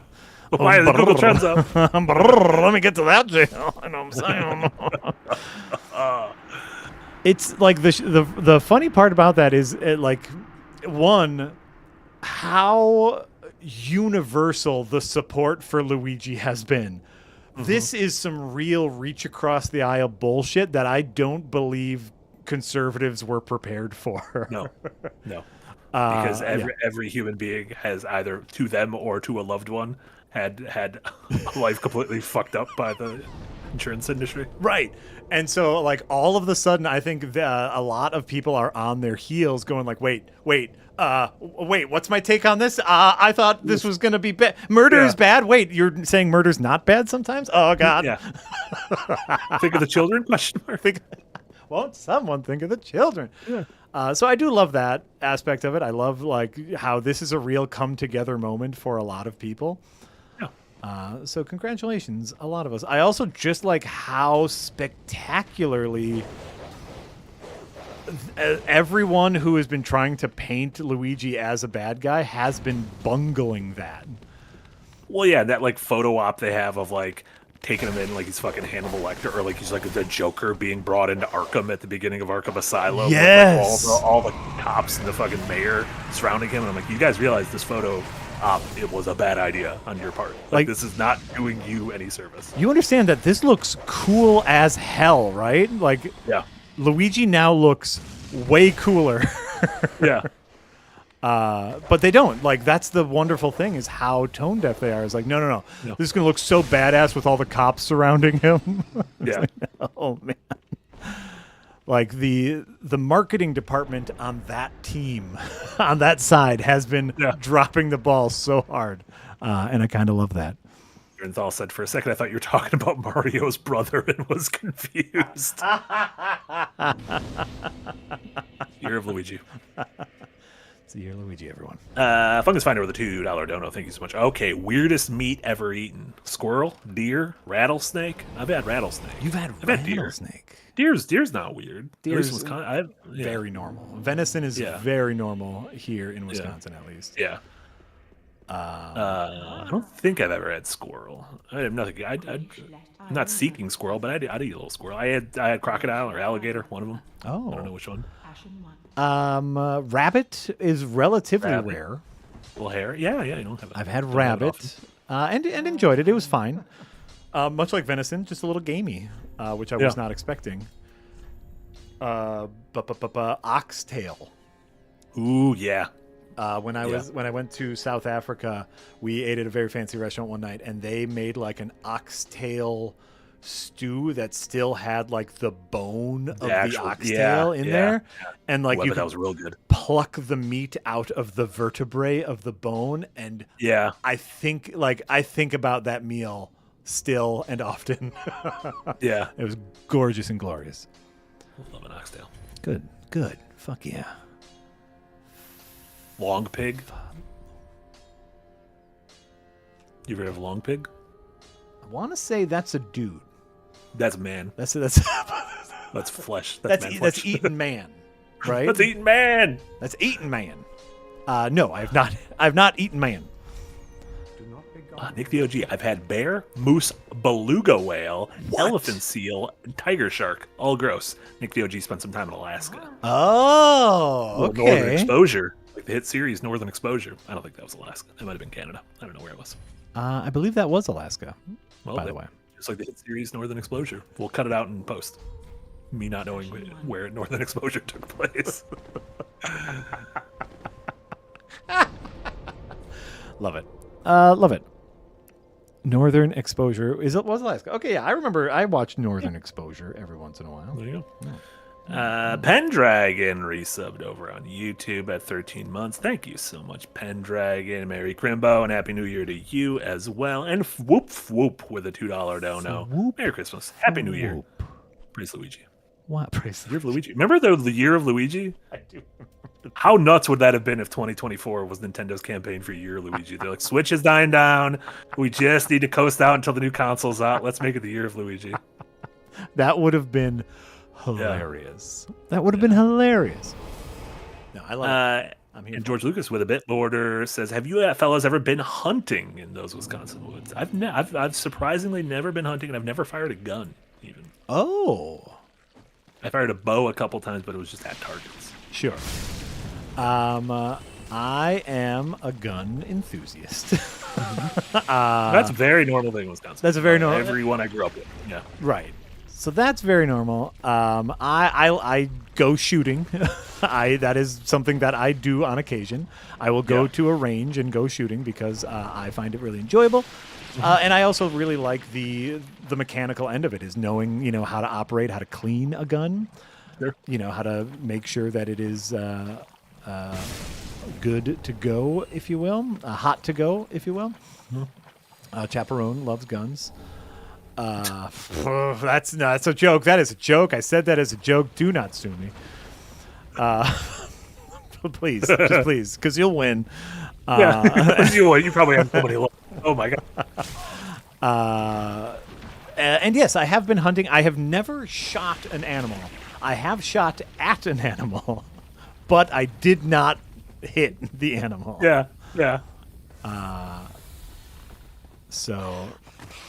But I have been hunting, and it was, it was fine. It was a lot like fishing. Like, Marty, are you a fisher? Have you ever been fisher? Are also you not. John the fisherman? I've been. Yeah, I would not consider myself a fisherman. I've been fishing, like very casual fishing. Gotcha. But if anyone has been fishing, it's very similar, in which you spend 95% of the time just sitting and waiting. Yeah. The only thing is, like, if you're fishing, you can chat. You can you can chitter chat. If you're of the drinking persuasion and it's not, you're not operating a motorboat. Yeah, you can have a few beers. Yeah. You're not pointing a weapon. Right. and hoping you don't hit another person in the forest. Right. Yeah. But if you go hunting, you can't talk because you'll spook the deer. You can't drink because you have a loaded firearm ready to shoot something. And so you just sit and wait. And man, is that boring. It's usually kind of cold. Yeah. Yep. Real dang boring. And so, saw my opportunity, missed my shot. That's okay. That happens. Yeah. For Eminem, you only get one shot. Bum, bum, bum, bum, and bum, you bum, use that one bum, shot bum, on that. Bum, bum, bum, bum, bum, bum, bum. Mom spaghetti. That was beautiful. We're going to get a copyright strike because it was so perfect. Mom spaghetti. He's the Falcon now. He's Cap Torn America, and he got spaghetti. Don't bring it up to Casey. Casey does not like that, man. Yeah, I can see that. Casey does not like that, man. He's not the greatest actor in the world. No. He was in Twisted Metal. He played John Metal. I hear good things about that series. I never got around. It wasn't bad. Getting a second season, too. Oh, good. Mom spaghetti. But where were we on that? So yeah, I was invited to go hunting, went hunting, and was invited again and said no thank you. Is the end of my hunting. Yeah. Once was enough. It's never enough. No. Never enough. Once you got the thirst for blood. I do like I like going to the gun range though. I think that's a real fun experience. And especially some of the ranges will rent you more unique weapons. Yeah. A story I tell often is it was a birthday excursion to a gun range, and rent whatever gun you want. Hell yeah! We rented a 9mm semi-automatic machine gun. Oh my god!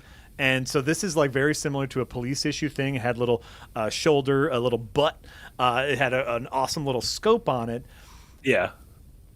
And the most frightening thing in the world was how accurate everyone was with it. Yeah. 9mm, not a lot of kickback. You got some nice support, and that great scope. Everyone was hitting bullseyes, and the hope is that everyone realizes how fucking deadly these things are. Yeah. Because if some jackass with glasses and who can barely put together a Lego set can get bullseyes from 30 feet away, god damn it. Yeah. Was that in Wisconsin or was that Yeah, in Wisconsin. Yeah. Because I know there's always stories of people bachelor party going to Vegas or whatever. And apparently, if you go outside of Vegas, you can go to fire just a bunch of random shit that you would not expect to be able to use at a gun range. Yes, in Vegas you can buy actual automatic AK-47s, real guns. These were in the realm of semi-automatic, consumer grade, guns that normal people can buy. Still incredibly dangerous things that we just should not have access to these things. That's my hot gun nut take is a lot of people should not have access to these things. Yeah. Always play for fun with a $10 dono. Think you always play for fun. Marty, get a weapon and learn how to use it. America is one of the only places where you have a right to protect yourself. It's like swimming. Just a good idea to know how to do it. Swimming is a good idea to know how to do. I have no desire. I also feel like if I was in a situation where I needed to use a gun to protect myself, I'd probably shoot my dick off. To be perfectly honest. To be perfectly honest. So if I'm in a situation, I guess I'll just die. Right. Yeah. It's not for everybody. It's just not for everybody. Because they are wildly dangerous things. Yeah. I like that aspect. I like the knowing how to use it. I also like. I hate to say this because it is a bit of a meme at this point. I grew up on a farm. I grew up around a lot of guns, and so for me, it was a part of my life where it's I will be around guns. I should know how to use them. I think for a lot of people, they're just not going to be around guns every day. Yeah. So it's okay. It's okay if you don't use guns. Yeah. Everybody. That being said, I'm a big hand grenade guy. Oh, yeah? Yeah. Yeah, you see the new Mark 7 Yiznikovs? Oh, Yeezys. The spread on the... I want a bandolier like Chewbacca. Hell yeah. Hell yeah. All right. I'm going to get this guy. Oh, here. This can be our endpoint. I know what we can do. This can be our fun endpoint. Look at this. We got a little goal. I figured out how we can end it in a fun and interesting way because to the Second Wind team, I pitched a video idea. Oh, yeah. I had the greatest revelation as one of my kids was playing through Dark Souls 3 and fought this little stray demon that is on top of this bridge. We're going to see him. We're going to see him in a second here. Is this the moment where I was like, that's really cool? Everyone else was like, we know. Yeah.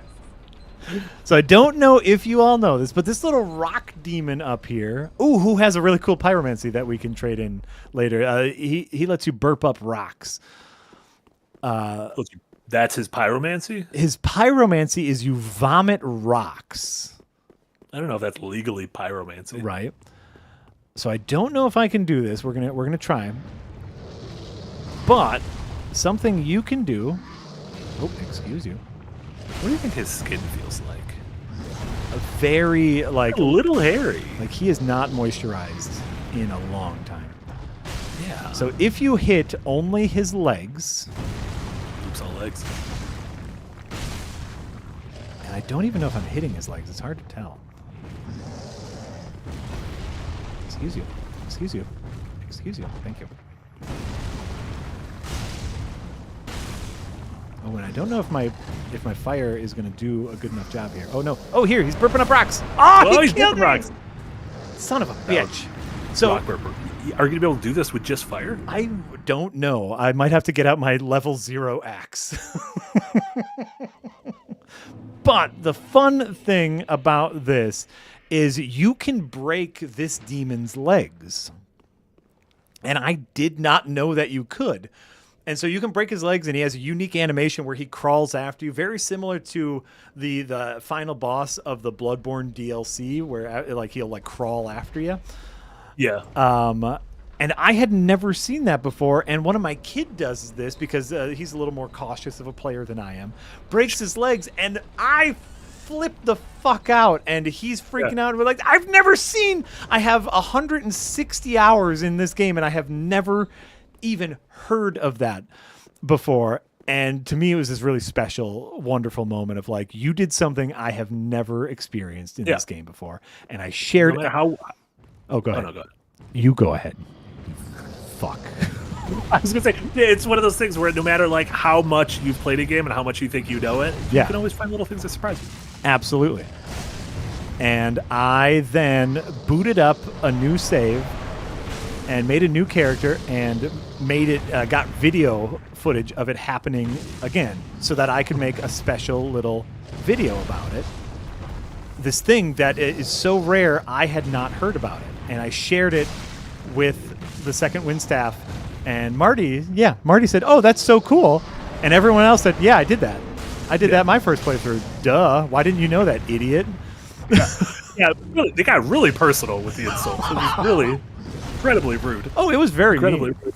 Yeah, It was very mean. And so I was so excited, and they, ruined it for me and my child.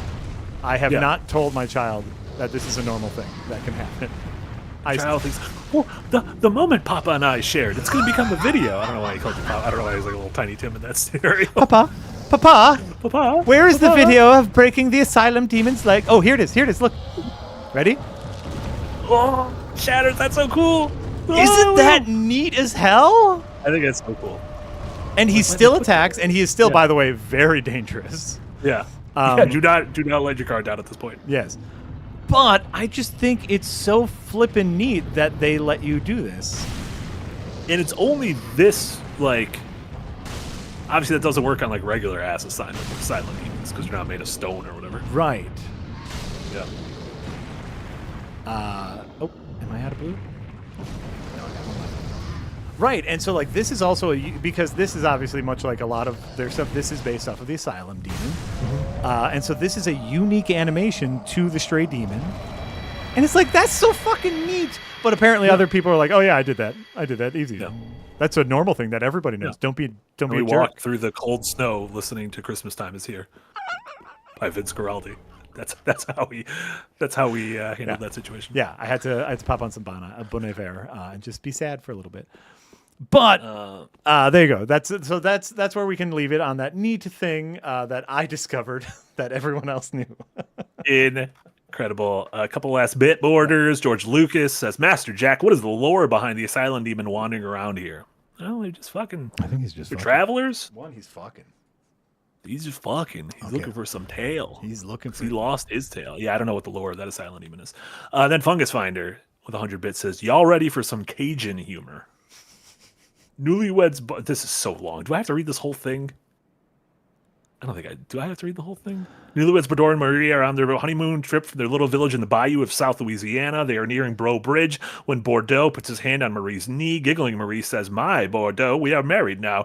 You can go further than that if you want. So Bordeaux drives to Lafayette. I probably didn't do it any service by reading it the way I did.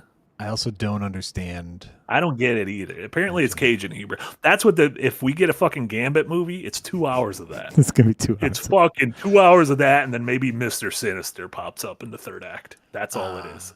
And by the way, here's the lore of the Stray Demon. One of the twisted souls steeped in a strength, the Stray Demon, now lacking even a trace of a Falima, was once a gatekeeper to Lotharica. And so he guarded Castle Lothric, but now the bridge is broken, and so wanders aimlessly looking for a purpose. Just like Bordeaux trying to get to Lafayette. I say I want to touch your vagina, and you tell me to drive away? I get all this Cajun humor. You tell me to drive away? I say I need to touch the dock of meat.